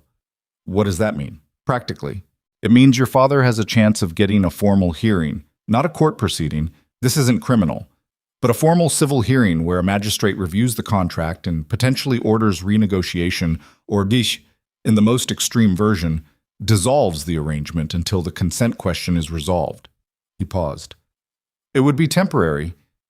We would fight it, but temporary, she said. I'd have to go back. He looked at her. That's not going to happen. If a magistrate orders, that is not going to happen, he said again, with a flatness that closed the door on it. Then, more carefully, I will not let that happen. I need you to understand that. She looked at him across the table. The kitchen was quiet around them, the afternoon light coming through the window at the angle it got in summer that turned everything slightly gold. She thought about what it meant that he'd said it, not as a promise exactly, more as a statement of intent so complete it didn't need to be a promise. She thought about the man in the parlor 8 months ago who'd told her plainly that he wasn't choosing her for romance and hadn't pretended otherwise, and she thought about how many ways that man had surprised her in the months since. All right, she said. What do we do? He had already been thinking about it, she could tell. The way he laid out the approach was too ordered for something he'd just considered. They would engage their own lawyer, a man named Peter Sayers who practiced in Red Hollow and was honest if cautious. They would document every aspect of the original negotiation, They would gather witnesses, Magistrate Holt himself, who had performed the ceremony and would be a credible voice, Garrett from the livery, unlikely as that sounded, Mrs. Farrow, who would have to be written to in Caldwell and asked to provide a formal statement. There's something else, Nathan said. He paused over it. Your father is going to use the community. He's going to be social about this. He's going to put it in the right conversations. He knows how Red Hollow works. I know, she said. She did know. She'd watched her father work communities her entire life, the way he built up a head of steam through other people's opinions before he needed it for anything. It's already started. Has it? Some of it. She thought about Dorothea Hale at the Ladies' Aid meeting and the slight adjustment in shopkeepers' questions and the way certain conversations stopped when she walked toward them. She hadn't attributed it entirely to her father, but now she thought, some of it. The ones already tilted the wrong way, he'd tilt further. He's good at it, she said. He finds people who already have doubts and he confirms them. He doesn't persuade. He just waters what's already there. Nathan's jaw tightened. We'll have to be visible, he said. Go to town. Go together. Let people see what they're actually looking at instead of what your father is describing. I hate that, she said. The performance of it. I know. Going somewhere just to be seen. I know. He met her eyes. But it matters. Perception is part of what he's attacking. We defend perception the same way we defend the contract. She wanted to argue that it was beneath them, and she understood that it wasn't. That thinking it was beneath her was a luxury she couldn't afford. Her father didn't make that mistake. He never had. She pressed her lips together and nodded. Fine, she said, but I'm not going to smile at people who've been talking about me. I'll be civil. I won't perform. I'd never ask you to perform, he said. She looked at him. I know, she said. She did. The weeks that followed were not clean or manageable, and she would not remember them as anything other than what they were. A sustained, grinding pressure applied from too many directions at once. Peter Sayers was indeed honest and indeed cautious, which meant he was useful and infuriating in equal measure, spending 3 conversations establishing the full picture before he'd commit to any specific strategy. Nathan's patience with the process was greater than hers, and she told him so, and he said he'd had more experience with slow-moving legal situations, and she said that wasn't a comfort, and he said he knew. Silas had moved to a boarding house in Red Hollow. That was the piece of information that arrived through the general intelligence of the community and landed in the kitchen like a stone dropped in water. He was present, local, and available for conversations. She'd known this was his approach, and knowing it didn't make it easier to absorb. Every trip into town became a slightly charged exercise, wondering who he'd spoken to, what version of the story had been distributed, which of the careful faces in the dry goods store or at the post office were the result of Silas Mercer over coffee somewhere telling his version of events with his particular gift for making himself the injured party. He was good at being the injured party. He'd been practicing it on her mother for 40 years. The effect on Eli and Thomas was the thing she hadn't anticipated fully. Thomas, who was 9 now and more resilient than he looked, seemed to absorb the tension in the house and release it physically. He threw himself into work in the kitchen garden with a focus that was clearly displacement, and she let him, because there were worse ways to handle anxiety and the garden needed the attention. Eli was harder to read, as Eli always was, but she noticed him listening more carefully to conversations he wasn't supposed to be part of. And there was a question in his face sometimes when he looked at her, a question she thought might be the same one he'd asked himself since she'd arrived. Is she going to stay? She tried to answer it without being asked. She made the bread. She kept the ledger. She argued with Nathan about the inefficiency and the feed schedule, and she was right, and eventually he agreed. She went to town with Nathan twice, and she was civil to people, and she did not perform, and she did not apologize for her presence. She wrote to Mrs. Farrow in Caldwell, explaining the situation in plain terms, and Mrs. Farrow wrote back in 4 days with a statement that was 3 pages long and used language so precise and unfavorable to Silas Mercer's character that Nathan read it twice and said he was fairly certain Mrs. Farrow was the most useful person he'd ever encountered.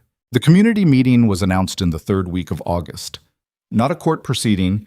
Peter Sayers was clear about that distinction, clear about it to the point of repetition. but a formal public hearing before Magistrate Aldous Crane, who had come from Coldwater specifically for the purpose, and who would allow both parties to present their case before making a preliminary finding. It was the most public possible version of the worst possible version of what her father had set in motion. The night before the hearing, Abigail sat at the kitchen table long after the boys had gone to bed, and Nathan had gone through his papers for the third time and finally gone to his room. She sat with the oil lamp and the ledger open in front of her, and didn't look at the ledger. She thought about the order of things that had gotten her here. The parlor, the magistrate's office, the wagon ride over the ridge, Mrs. Pharaoh's hands and the bread starter, and Thomas asking if she was nice, and Eli's 2-knock warning in the dark, and the fever and the basin of cold water, and the mornings and the arguments and the bread, all the bread. She thought about standing before a room full of people who had already decided what they thought of her, and trying to say something that would make them reconsider. She had never been good at that, at making people reconsider. She was good at work, and work was slow, and slow was not what tomorrow required. Eli appeared in the kitchen doorway. He was in his nightclothes, his hair disordered, but his eyes were completely awake, and she understood he hadn't been asleep at all. "You're still up," she said. "So are you." He came and sat at the table, not across from her, at the corner, close enough that they were sitting at angles to each other. That was new. "Are you scared?" he said. She considered giving him the adult answer, the managed one. She gave him the true one instead. "Yes." He absorbed that. "What are you scared of?" "That people will decide I don't belong here based on what my father tells them, instead of what they actually know." She paused. "That their version of me will be louder than the real one." Eli was quiet for a moment. He was looking at his hands on the table. "Thomas and I are coming," he said, "to the hearing." She looked at him. "Nathan thought it might be better if you—" "I told Pa we're coming." He raised his eyes to hers. They were his mother's eyes, she thought again.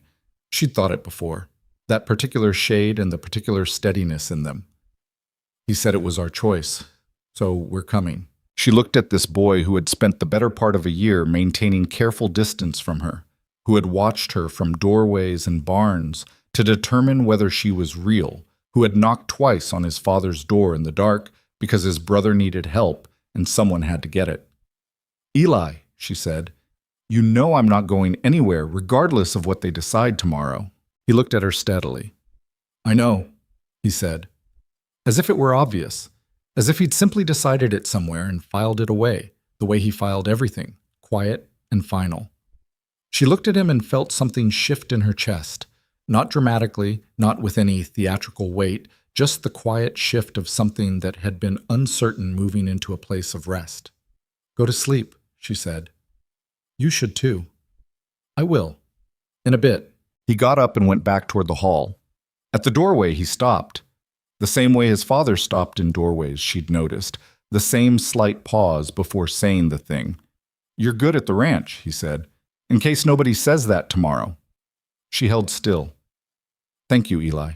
He went down the hall and she heard his door close, and she sat with the oil lamp and the unopened ledger and the sounds of the ranch settling around her, and she stayed there until she was calm enough to sleep. Then she closed the ledger and turned down the lamp and went to her room, to the bed that was hers, in the house she'd built herself into through 7 months of bread and work and staying, and she lay down in the dark and listened to the creek. Tomorrow would be what it would be. She had already decided what she was, and that was the foundation everything else was built on. Whatever her father said in that room, whatever the magistrate decided, whatever version of Abigail Mercer the town had been handed, none of it could reach the part of her that had come to belong here. That part had gone too deep. She closed her eyes. Outside, the ranch was quiet, and the creek ran on in the dark, and the bread starter on the kitchen counter was alive and would need feeding on Friday, and she would be here to feed it. That was enough to sleep on. The morning of the hearing arrived gray and close, the kind of August day that forgot it was supposed to be summer. Low clouds sitting on the ridge, the air heavy and still in a way that made sounds carry further than usual. Abigail heard the cattle from the far pasture clearly when she went to the pump at 5:30, which meant rain before noon, probably. She made bread anyway. There was no rational reason to make bread on the morning of a public hearing that would determine the legal structure of her life. And she made it anyway because the starter needed feeding, and because her hands needed something to do, and because the smell of bread in the morning was one of the few things in the past 8 months she'd decided she was allowed to simply like without qualification. She worked the dough in the half-dark of the kitchen while the house slept around her and tried not to rehearse what she would say in the meeting hall, because every time she rehearsed it, the words went wrong in her head. Too careful, too angry, too much like someone making a case rather than someone telling the truth. Nathan came down at 6.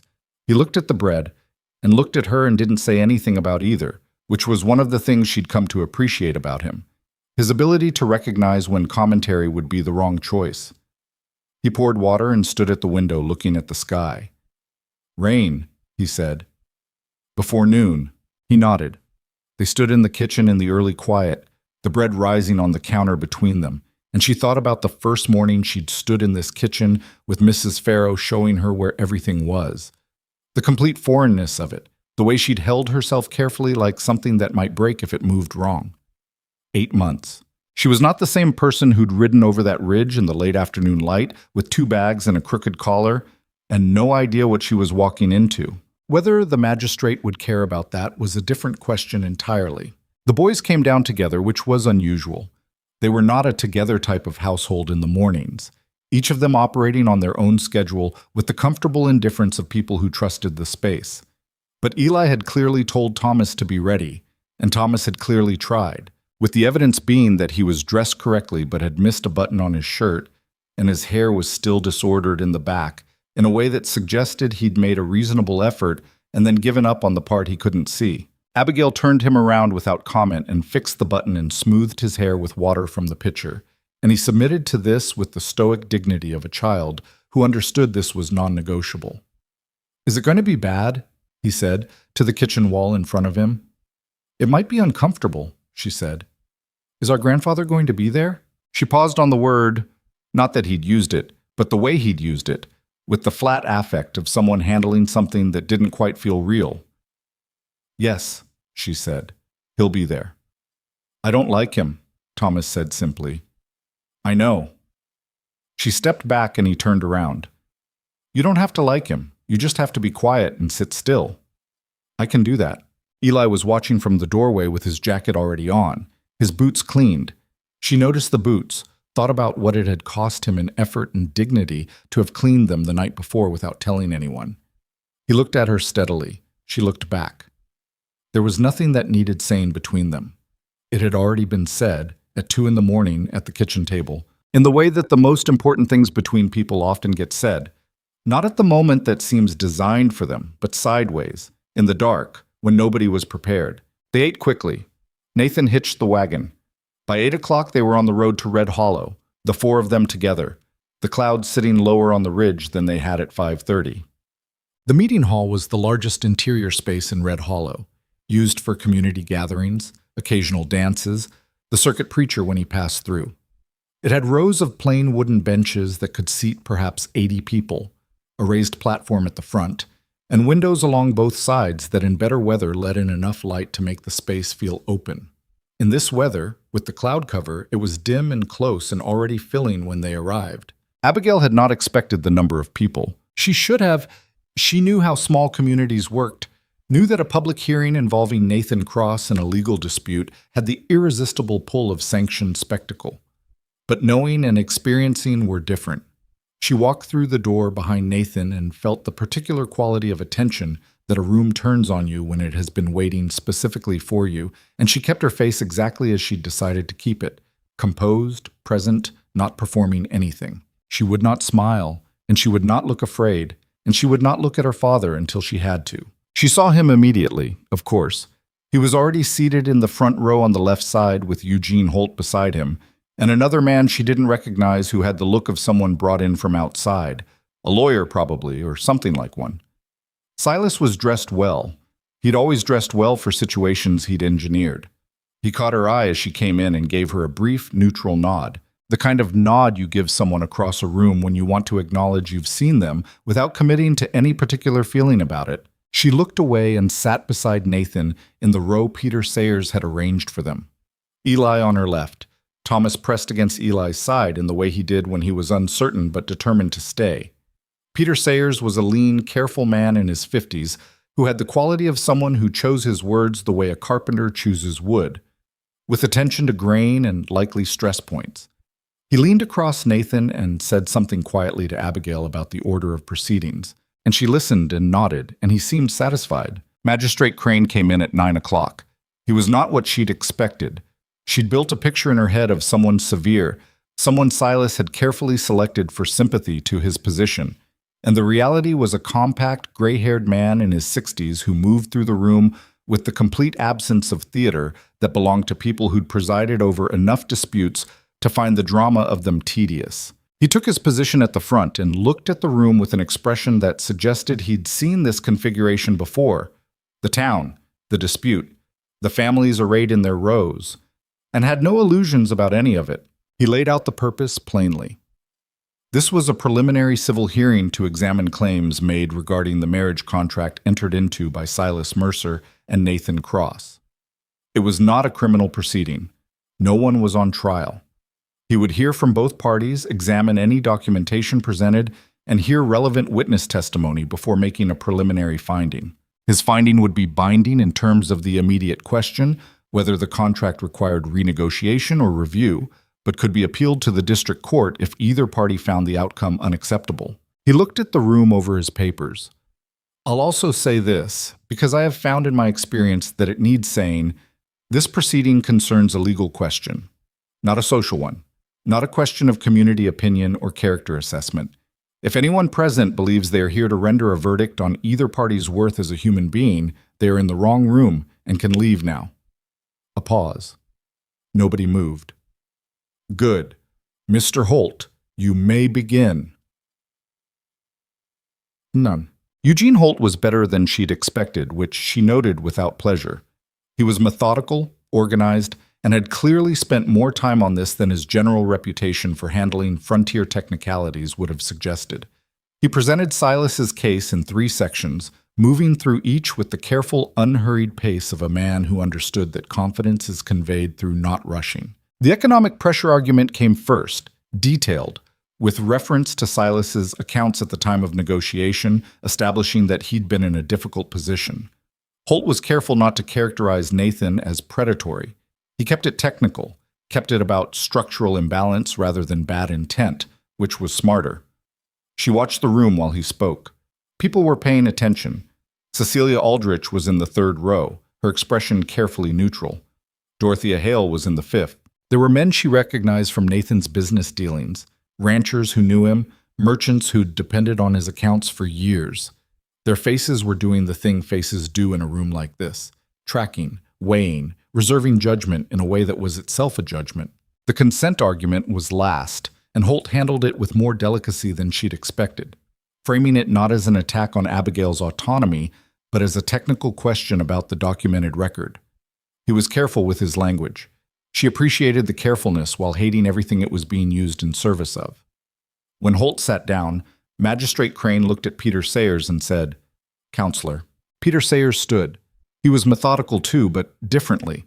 Where Holt moved through his material with the confidence of a man who'd arranged things carefully, Sayers moved through his with the confidence of a man who'd arranged things honestly, which had a different quality in the room. He addressed the economic pressure claim first, with documentation from the negotiation and a plain account of how the figure had been reached. He produced the letter from Mrs. Farrow, which he read aloud in its entirety, and the room was quiet while he did.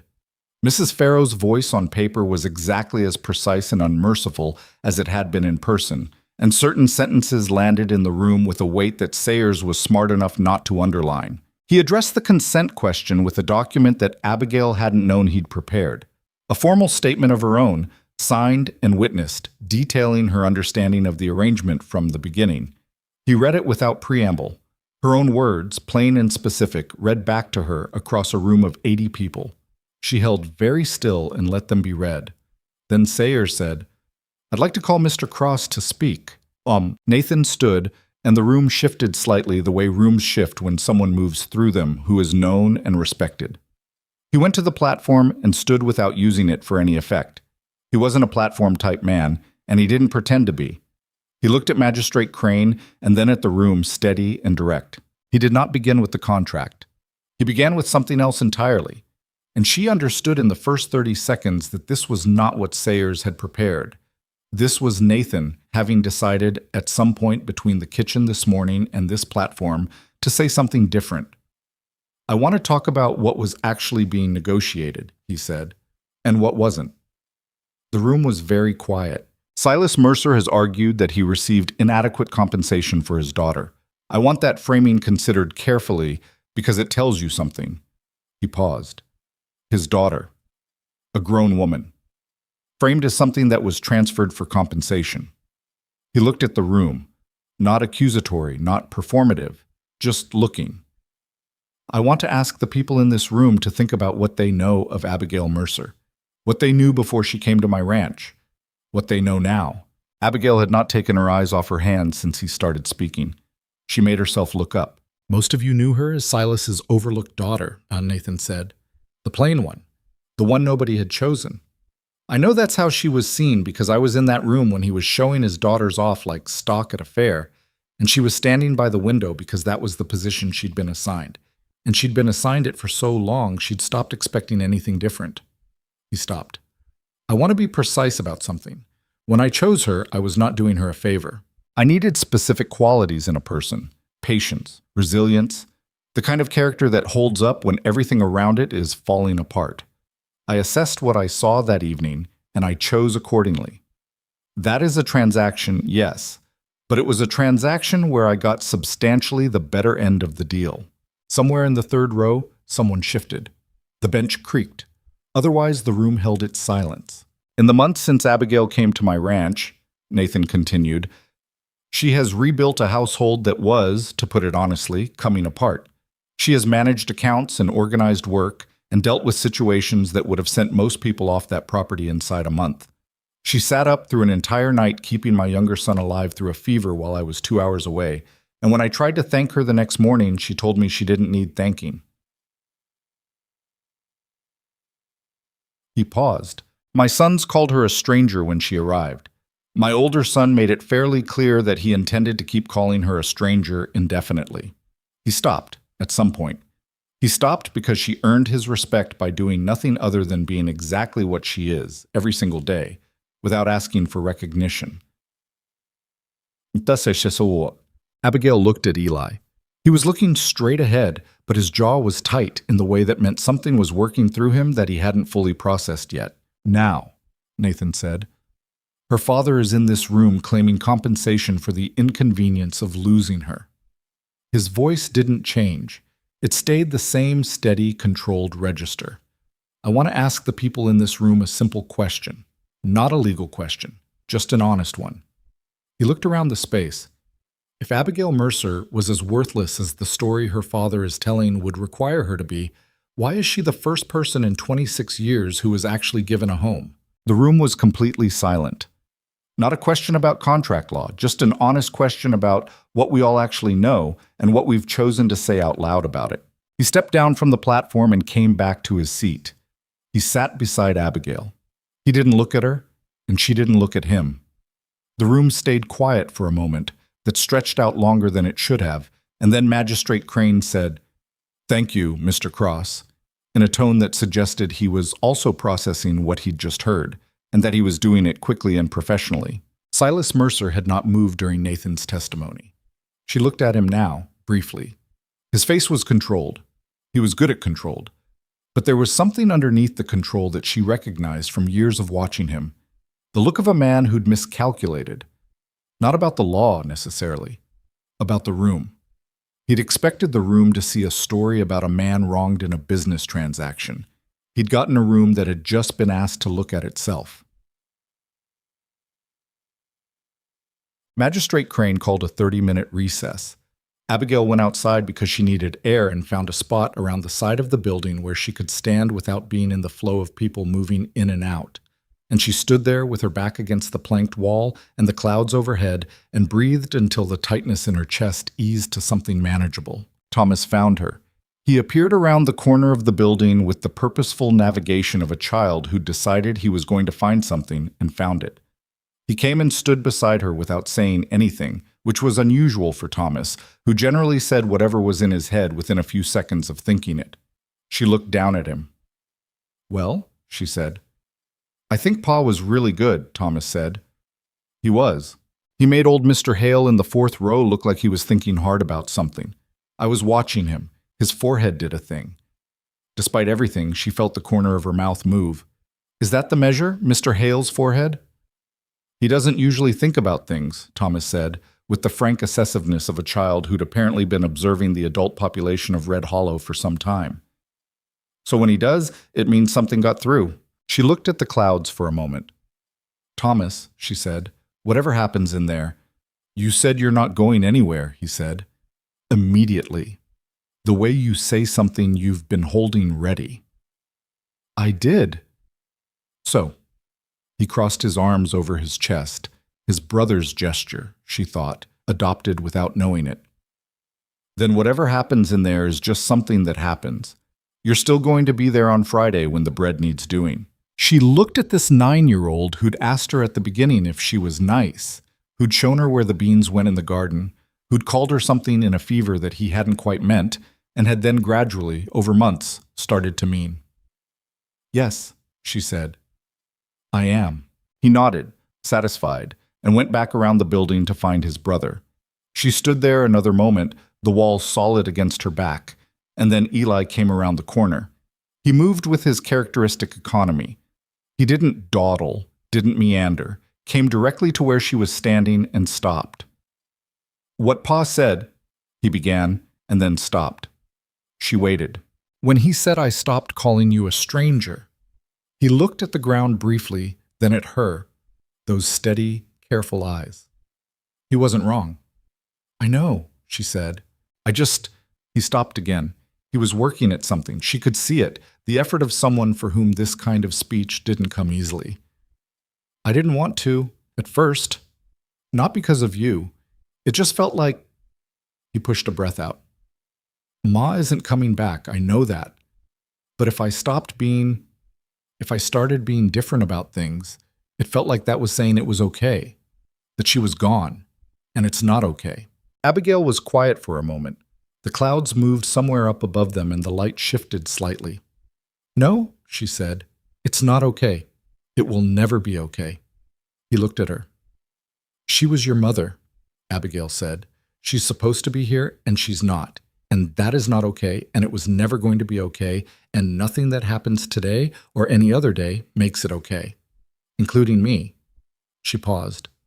"I'm not here to make it okay. I'm just here." Eli stared at her. Something in his face shifted. Not dramatically, not in a way that would be visible from across a room. But she was standing 2 feet from him, and she saw it. The loosening of something that had been held rigid for a very long time. He didn't cry. She hadn't expected him to. He just breathed, and something in the set of his shoulders changed, and he looked like an 11-year-old instead of a small adult. "Okay," he said, very quietly. "Okay," she said back. They went back inside together. Magistrate Crane was brisk when he reconvened, which she took as a sign of someone who'd made up his mind and saw no reason to make the process longer than it needed to be. He addressed each of the 3 arguments Holt had presented, and he was precise about it. He didn't editorialize, didn't bring in Nathan's testimony as a character reference when it wasn't relevant, kept it to the legal structure. The economic pressure argument. He found insufficient evidence that the negotiation had been conducted under duress beyond the ordinary pressures of a business transaction. Silas had engaged, negotiated, and ultimately agreed. The documentation supported a process that was robust, if not comfortable. The ongoing financial relationship clause. He found that Holt's interpretation of the provision was a stretch beyond what the relevant frontier statute actually supported. The clause had been designed for specific circumstances involving minor dependents, and Abigail Mercer was neither minor nor a dependent at the time of the arrangement. The consent question, he spent more time here. He read from Abigail's statement, not all of it, the relevant sections. And he read from the original contract documentation, and he looked at Holt over his papers and said, "The argument about documented endorsement would require me to accept a reading of this statute that effectively renders every woman in this territory incapable of independent legal consent. That is not a reading I am prepared to accept, Mr. Holt. It is not supported by the statute's language, and it is not a principle I'm going to introduce into frontier law while sitting in this hall." He set his papers together. "The preliminary finding is in favor of the respondent. The existing contract stands without modification. Mr. Mercer's claims are dismissed in their entirety." He looked at Silas. "Sir, you are of course free to seek appeal through the district court, but I will tell you plainly that I would be surprised if the district finds differently, and that pursuing this matter further will cost you more than whatever satisfaction you imagine you'd gain from it." He stood. The room exhaled, not all at once, in the particular staggered way of a space full of people all finishing the same held breath at slightly different times. Silas Mercer sat very still for a moment. Eugene Holt said something to him quietly. Then Silas stood slowly, with the careful movements of a man who had decided that the only remaining form of dignity was orderly retreat. He did not look at Abigail. He picked up his hat from the bench beside him and walked down the side aisle toward the door without looking at anyone. And the room parted for him in the particular way rooms part for people nobody wants to be seen stopping. He went through the door. She heard his footsteps on the boards outside, and then she didn't hear them anymore. Nathan put his hand over hers on the bench between them. He didn't do anything with it. Didn't squeeze, didn't speak.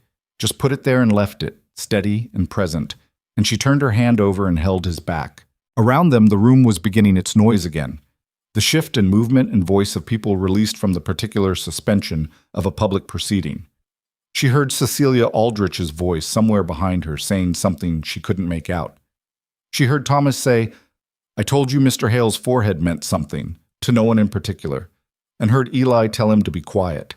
She heard Peter Sayers exhale very slowly beside Nathan and say, "Well," in the tone of a careful man who considered that adequate expression. She sat in the middle of all of it and held Nathan's hand and looked at the front of the meeting hall where Magistrate Crane was gathering his papers and thought, "It's done." The simplest version of the thought. It's done, and I'm still here. I was always going to still be here, but now it's done. The rain that she'd predicted at 5:30 in the kitchen that morning arrived as they came out of the meeting hall. Not dramatic, not a downpour, just a steady gray presence that had been waiting all day to show up. Thomas put his face up to it briefly, the way children do, and Nathan pulled the wagon around and they climbed in. And by the time they were on the road out of Red Hollow, the rain was coming down properly, and the ridge was invisible and the valley was hidden ahead of them in the low cloud. Thomas fell asleep against Eli's shoulder before they reached the turnoff for the ranch road. Eli didn't move away from him, just adjusted slightly to take the weight. Abigail sat beside Nathan on the wagon bench with the rain coming down around them and the horse steady on the road, and the ranch somewhere ahead in the gray, and she thought about nothing at all for a while, which was its own kind of relief. "He won't come back," Nathan said. Not quite a question. "No," she said. "He got what he needed out of it. He lost. He got to make it difficult. For him, that's almost the same thing." She watched the road ahead. "He'll find some other way to feel like he came out ahead. He always does, but he won't come back here." Nathan was quiet. "Are you all right?" She thought about it honestly, the way she'd learned to think about things with him. Not the managed version, not the answer that would require the least follow-up. "I will be," she said. "Ask me in a week." He nodded. "I'll ask you in a week." The wagon turned onto the ranch road and the gate came up ahead of them through the rain, and she saw the house, her room with its window facing the creek, the kitchen where the bread was sitting from this morning, the garden where the south bed needed another round of attention, the barn with the door that still hung slightly off its track because they hadn't gotten to it yet. All of it sitting there in the rain, ordinary and known. She thought about what Nathan had said in the meeting hall, not the strategic parts, not the parts that had worked on the room, the part that had been simply true, that she'd given him the better end of the deal. She was going to argue with him about that later. Not today, but later. She'd point out the accounting errors in that conclusion, and he would listen with the patience he reserved for when he thought she was wrong, but knew the discussion would be useful anyway, and they would argue it out and probably not agree, and that too had become one of the things she was simply, quietly allowed to like. The wagon pulled up to the house. Thomas woke with the jolt of stopping and looked around with the disoriented gravity of a child assembled too fast from sleep. "Are we home?" he said. "Yes," she said. "We're home." She meant it as a factual answer. She noticed, stepping down from the wagon into the rain, that it was also the truest thing she'd said all day. She asked Nathan a week later, the way she'd said she would. Not in any formal way. She didn't sit him down, didn't make an occasion of it. She asked him while they were both in the barn on a Saturday morning in early September, her working on the mare's bad leg with a poultice she'd been refining for 3 weeks, and him repairing the bridle that had finally given out at the worst possible point in the worst possible week. She said, "You told me to ask you in a week how I was doing. It's been a week." He looked up from the bridle. "It's been 11 days. I was busy for the first 4. He almost smiled, set down the bridle, looked at her across the dim space of the barn with the morning light coming through the gap in the doors behind her. "How are you doing?" She thought about it. "Better than I expected," she said. "Not as good as I'd like. There's still—" I went to the dry goods store on Thursday, and Dorothea Hale was there, and she was very pleasant to me, which was worse, somehow, than when she wasn't. The pleasantness had a quality to it, like she'd decided I'd been through enough and she was going to be generous about it. She pressed the poultice gently against the mare's leg, and the mare shifted, and she spoke low to her until she settled. "I don't want generosity from people who are unkind. I want them to just be different, actually different, not performing difference." "That might take longer than 11 days, Nathan said. "I know that." She kept her hands on the mare. "I said I'm better than I expected. I didn't say I was fixed." "Fair enough." He picked up the bridle again. "And the other thing? Your father?" She'd thought about Silas more than she'd wanted to in the 11 days since the hearing. Not with anger. Anger she could have used, could have converted into something productive. What she thought about was more uncomfortable than anger. She thought about the fact that he was her father, and that fact was not erasable regardless of how comprehensively she'd stepped away from it, and that somewhere underneath the clean structure of her contempt for him, there was something older and softer that she'd spent years learning to protect herself from. The specific grief of a child who spent decades trying to earn something from a person constitutionally incapable of giving it. She hadn't said this to Nathan. She said it now, in the barn, with her hands on the mare's leg and the morning light at the door, because he'd asked, and because she'd decided somewhere in the past year that honesty with him was one of the agreements they'd fallen into without naming it, and it was the one she valued most. He was quiet while she said it. He didn't offer solutions. He didn't offer the kind of reframing that well-meaning people offered when you told them hard things, the sentences that started with "but at least" or "you should think of it as." He just listened and then said, "I know something about grief for a person who's still alive." She looked at him. "Hannah got sick before she died," he said, carefully, the way he said things that cost him something. "There were months where she was still there, but also not fully, and I grieved her while she was in the next room, which was its own kind of impossible." He set the bridle down on the rail. "I'm not saying it's the same. I'm saying I think I know the shape of missing what something was supposed to be. When the real thing doesn't match what it should have been, and you're left holding that gap." She held very still for a moment. He talked about Hannah rarely, not because the subject was forbidden. It had never been forbidden. It was simply the kind of ground you moved onto carefully and without pressure, and she'd always waited for him to choose it. "Yes," she said, "that's the shape of it." He nodded slowly. "It doesn't go away," he said. "I want to tell you it does. I don't think it does. I think you just build enough around it that it stops being the thing that defines everything else." "Is that what happened with you? With Hannah?" He considered the question with the seriousness she'd learned to expect from him. He never answered things he hadn't actually considered, which made his answers, when they came, worth waiting for. "I don't know yet," he said. "I think I'm still in the middle of it, but the ranch is better than it was. The boys are better than they were." He looked at her with a directness she still sometimes had to calibrate to, the way you have to calibrate to strong light. "You're here. That's not nothing. That's it's a great deal, to be precise." She looked at him across the barn. The mare shifted again under her hands, and she steadied her without looking away from Nathan. Outside the barn doors, the September morning was doing what September mornings did. The quality of light slightly different from summer. The air with that first intimation of change, still warm but carrying the memory of what warm was temporary. In a few months, this valley would be under snow. She'd be making bread in a cold kitchen, and the boys would be doing their schoolwork at the table with their coats on until the fire got going, and the cattle would need different management, and Nathan would come in from the morning's work with cold on him that would take an hour of indoor warmth to release. She was going to be here for all of that. She'd known that for months. But standing in the barn on a September morning with the mare warm under her hands and Nathan looking at her from across the space, she felt it in a different way. Not as a decision she'd made or a thing she'd committed to, but as something simply true about the future already settled. "You were wrong, by the way," she said. He raised an eyebrow. "What you said at the hearing, that I gave you the better end of the deal." She applied the last of the poultice and began wrapping the leg with the steady attention it required. "I want to note, for the record, that I had 2 bags and a crooked collar when I came over that ridge. And what I have now includes a ranch that's actually running, 2 boys who are... They're good, Nathan. They're genuinely good, whatever you're worried about with them. They're going to be all right. And a household that I run, and accounts that I manage, and work that matters, and produces something real at the end of each day." She tied off the wrapping and stood. "You can make the argument that you got resilience and practical capacity. I'll counter that I got a life. I'm fairly confident my side of that wins."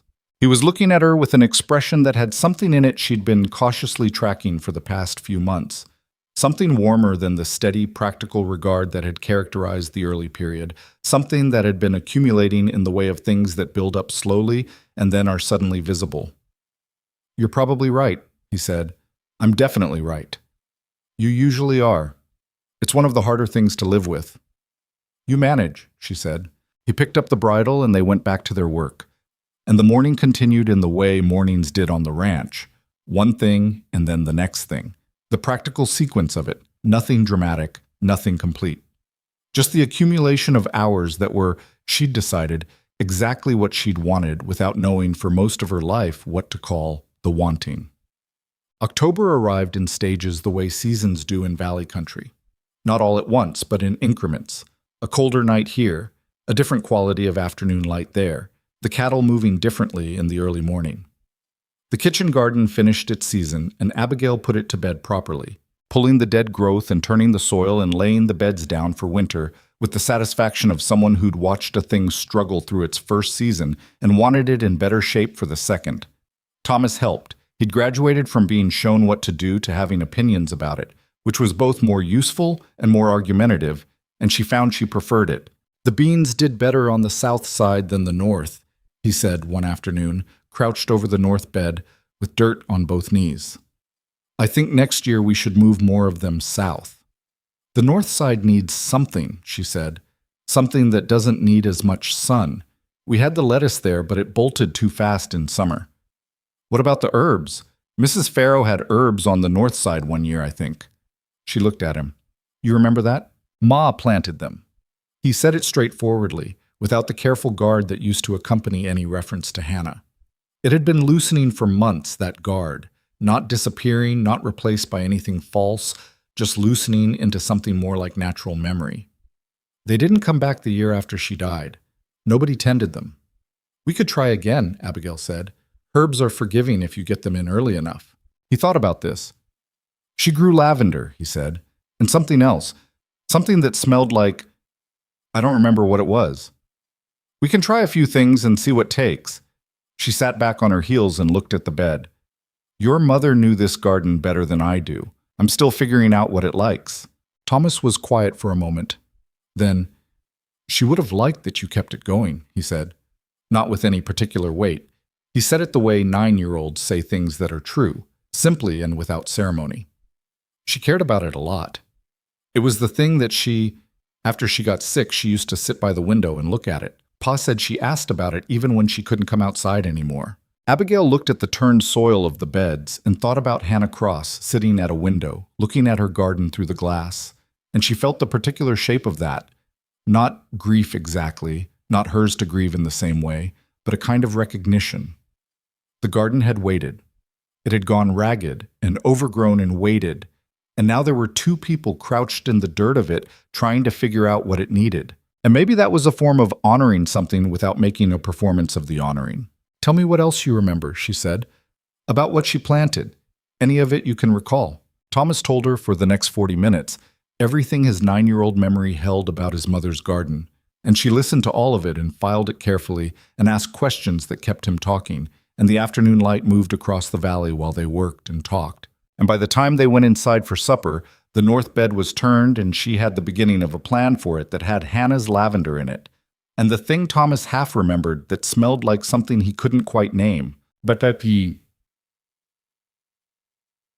Eli turned 12 in November.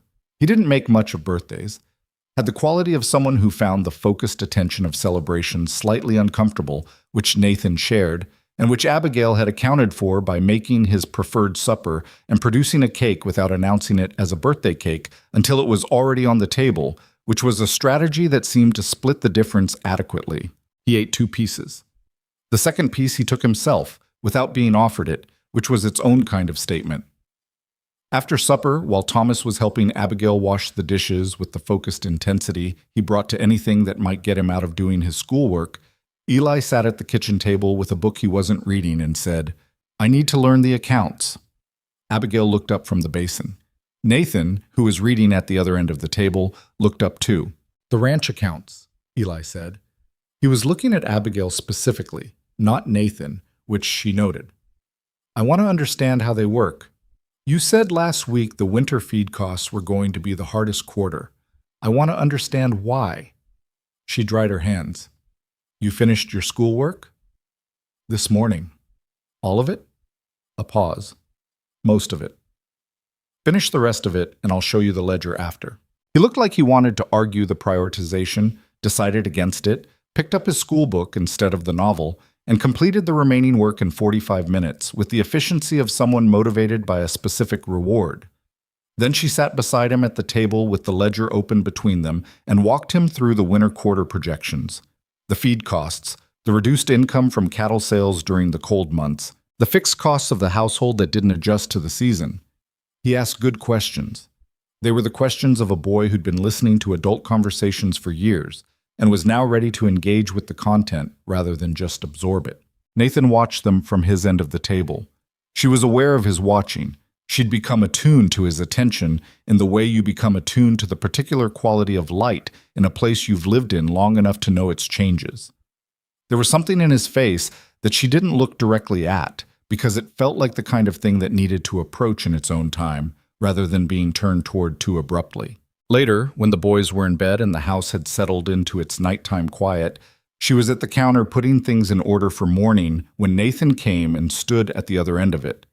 He was quiet for a moment. Then, "You didn't have to do that." "I know." Showing him the accounts. "It wasn't—" "He asked," she said, "and he's 12. He should know how this place runs if he's going to be part of running it someday." She set a bowl in its place. "He's going to be good at it.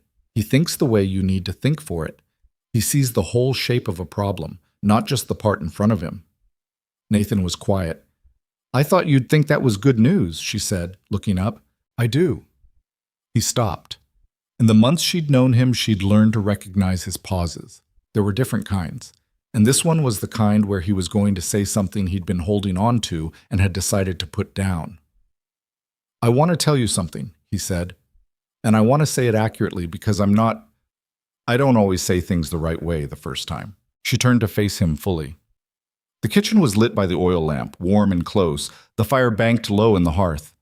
Outside the window it was fully dark, the November cold pressing against the glass. "Take your time," she said. He looked at her steadily. "When I came to your father's house," he said, "I was looking for a practical solution to a practical problem. That's true. And I told you it was true. And I don't want to revise that history because it was honest, and honesty matters more to me than a better story." He paused.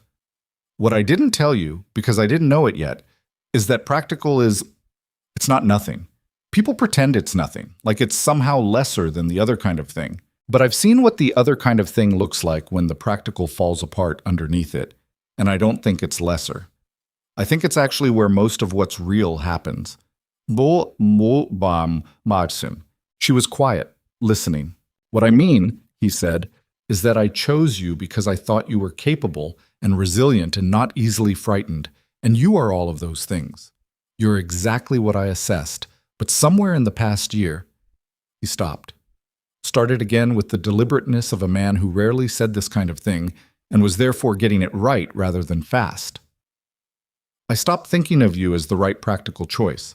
I started thinking of you as you, specifically, not interchangeable with anyone else who might have had similar qualities.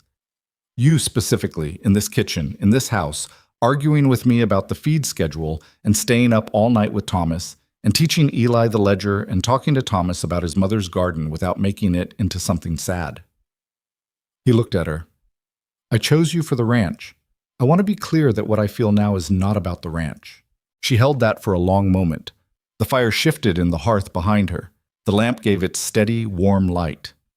She thought about a parlor in a house she'd left, a window she'd been standing beside when a man crossed a room toward her with a deliberate, unhurried step, and the question she'd asked herself in that moment. What does this person actually want? She thought she'd known the answer. She'd been correct about part of it and had not been able to see the rest from where she'd been standing. I know, she said, quietly. I've known for a while. He looked at her. And? She thought about the most honest answer, the way she always tried to give him the most honest answer. I came here with nothing I'd chosen, she said. I came because leaving was better than staying, and you offered a direction. And I want to be precise about this, the way you're being precise. I didn't fall in love with you the way people in stories fall in love with people. It didn't arrive like that. It arrived the way the ranch arrived, incrementally, one day at a time. The way you handle bad news, the way you listen without trying to fix everything. The way you said, that's not yours, when I apologized for my father and meant it as a real thing, not just something kind to say. Bush. She paused. I've been living in this house for almost a year, and somewhere in that year, it stopped being your house that I was living in. He looked at her with that directness that she'd learned was his version of openness, as complete and unguarded as he got, which was more than most people offered. Yes, he said. She smiled at him, properly this time. Not the managed almost smile she used on the world, but the actual one. The one that had taken most of a year to find its way to the surface. Yes, she said back. He crossed the kitchen, and she didn't move toward him, because it was not her style to move toward things, and he knew that. And it didn't matter. He closed the distance between them and put his arms around her with the same quality he brought to everything. Deliberate, present, not performing it, and she let herself be held, and held him back. And the kitchen was quiet around them, and outside the November dark pressed at the window, and neither of them said anything, because the things worth saying had already been said. Winter came to the valley in the first week of December, properly and without apology. The first snow arrived overnight, and Thomas discovered it by looking out his bedroom window in the morning and shouting one word, "Snow, Ma!" at a volume that suggested the concept had genuinely surprised him, despite living in a valley that received it every year. He came downstairs in his nightclothes and bare feet, and Abigail told him to put his socks on before he told her about the snow, and he put his socks on without breaking his report. The ranch in winter was a different creature, more demanding in some ways, more settled in others. The cattle needed different management. The mornings were longer in the wrong direction, dark, persisting past when the work had already started. The cold was real out here in the valley, in a way that Red Hollow's sheltered Main Street didn't prepare you for. And the first week of it, Abigail made the mistake of underestimating how quickly exposed skin registered the temperature and came in from the morning's chicken feeding with her fingers red and clumsy, and stood at the kitchen fire feeling absurd. Nathan handed her a pair of wool gloves without comment. I should have thought of that, she said. You didn't grow up on a ranch. You'll know now. I feel like an idiot. You're not an idiot. You're learning something new in a place that punishes not knowing quickly, different from being an idiot. He went back to his breakfast. The gloves were Hannah's. They're good wool. She looked at the gloves in her hands. Nathan, she would have handed them to you herself, he said, plainly, without looking up from his plate. She wasn't the kind of woman who wanted things sitting in a drawer. She put on the gloves. They fit. She went back to finish the morning's work in them, and the cold was still real but manageable, and she didn't let herself make more of the moment than it was, which was just a pair of gloves on a cold morning and a man who'd given them without needing it to be an occasion. The ranch prospered through the winter in the quiet way that well-managed things prosper. Not dramatically, not with any particular announcement, just the consistent accumulation of days handled correctly. The cattle came through a particularly cold January stretch, better than the previous year because the feed timing was better and the schedule more organized, which Abigail knew was partly her doing and didn't say out loud because it didn't need saying. The accounts finished December in better shape than November, and November better than October. And by February, she was showing Eli projections for spring that were, if not comfortable, at least something other than alarming. "We're going to be okay," Eli said, looking at the numbers with his father's capacity for reading a situation whole. "We're going to be better than okay," she said, "if the spring cattle prices hold and we manage the north pasture the way your father and I talked about." He looked at the ledger. "Pa doesn't always manage costs the way you'd suggest." "No, we disagree about it regularly." "Who wins?" She looked at him. "Sometimes him, sometimes me. Sometimes we find a third thing that's better than either of our original ideas." She paused. "That's actually how it's supposed to work." Eli absorbed this. He had the quality, she'd come to understand, of someone who was doing long-term calculations about how the world operated. Not cynically, but carefully, building a framework he could trust. He tested ideas against reality and kept the ones that held up. "You argue a lot," he said. "We do." "But it's not bad arguing." "No," she said, "it's not." He nodded slowly, filing it. Then he went back to the numbers, and she went back to the numbers, and the kitchen was warm around them, and outside the February snow sat on the valley in its patient white way. Spring came back. It always did.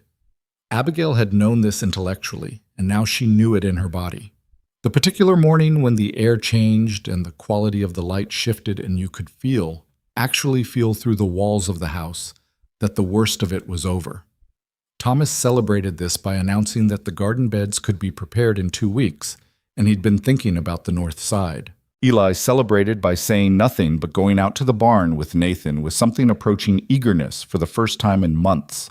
She stood at the kitchen window on a morning in late March, almost a year and a half since she'd come over the ridge in a wagon with 2 bags, and looked at the ranch in the early light. The kitchen garden was still dormant, but she could see where it would be. She could see all of it.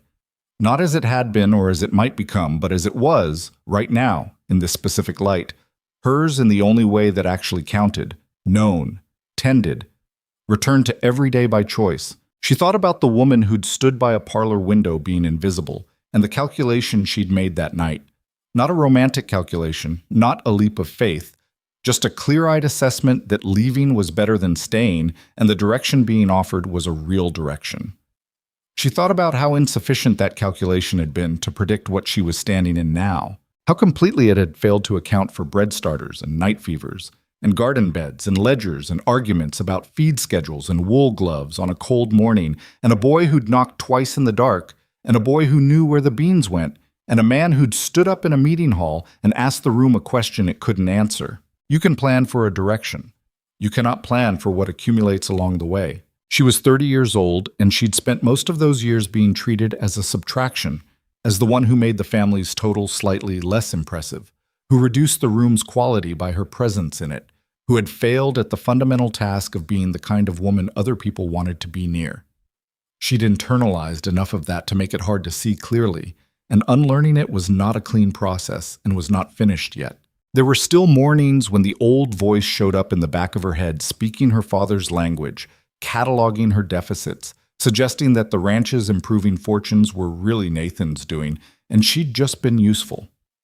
There were still moments in town when someone's too pleasant expression made her feel like a problem that had been administratively resolved rather than a person who'd actually earned her place. But here was what she'd learned, and she held it not as a grand conclusion, but as a working principle, something she'd tested against enough real days to trust.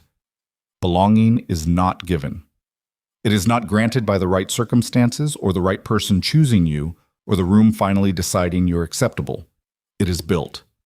It is built out of the same material as everything else worth having: daily effort, imperfect execution, showing up when it's inconvenient, learning what something needs, and providing it even when nobody is watching and nobody will thank you.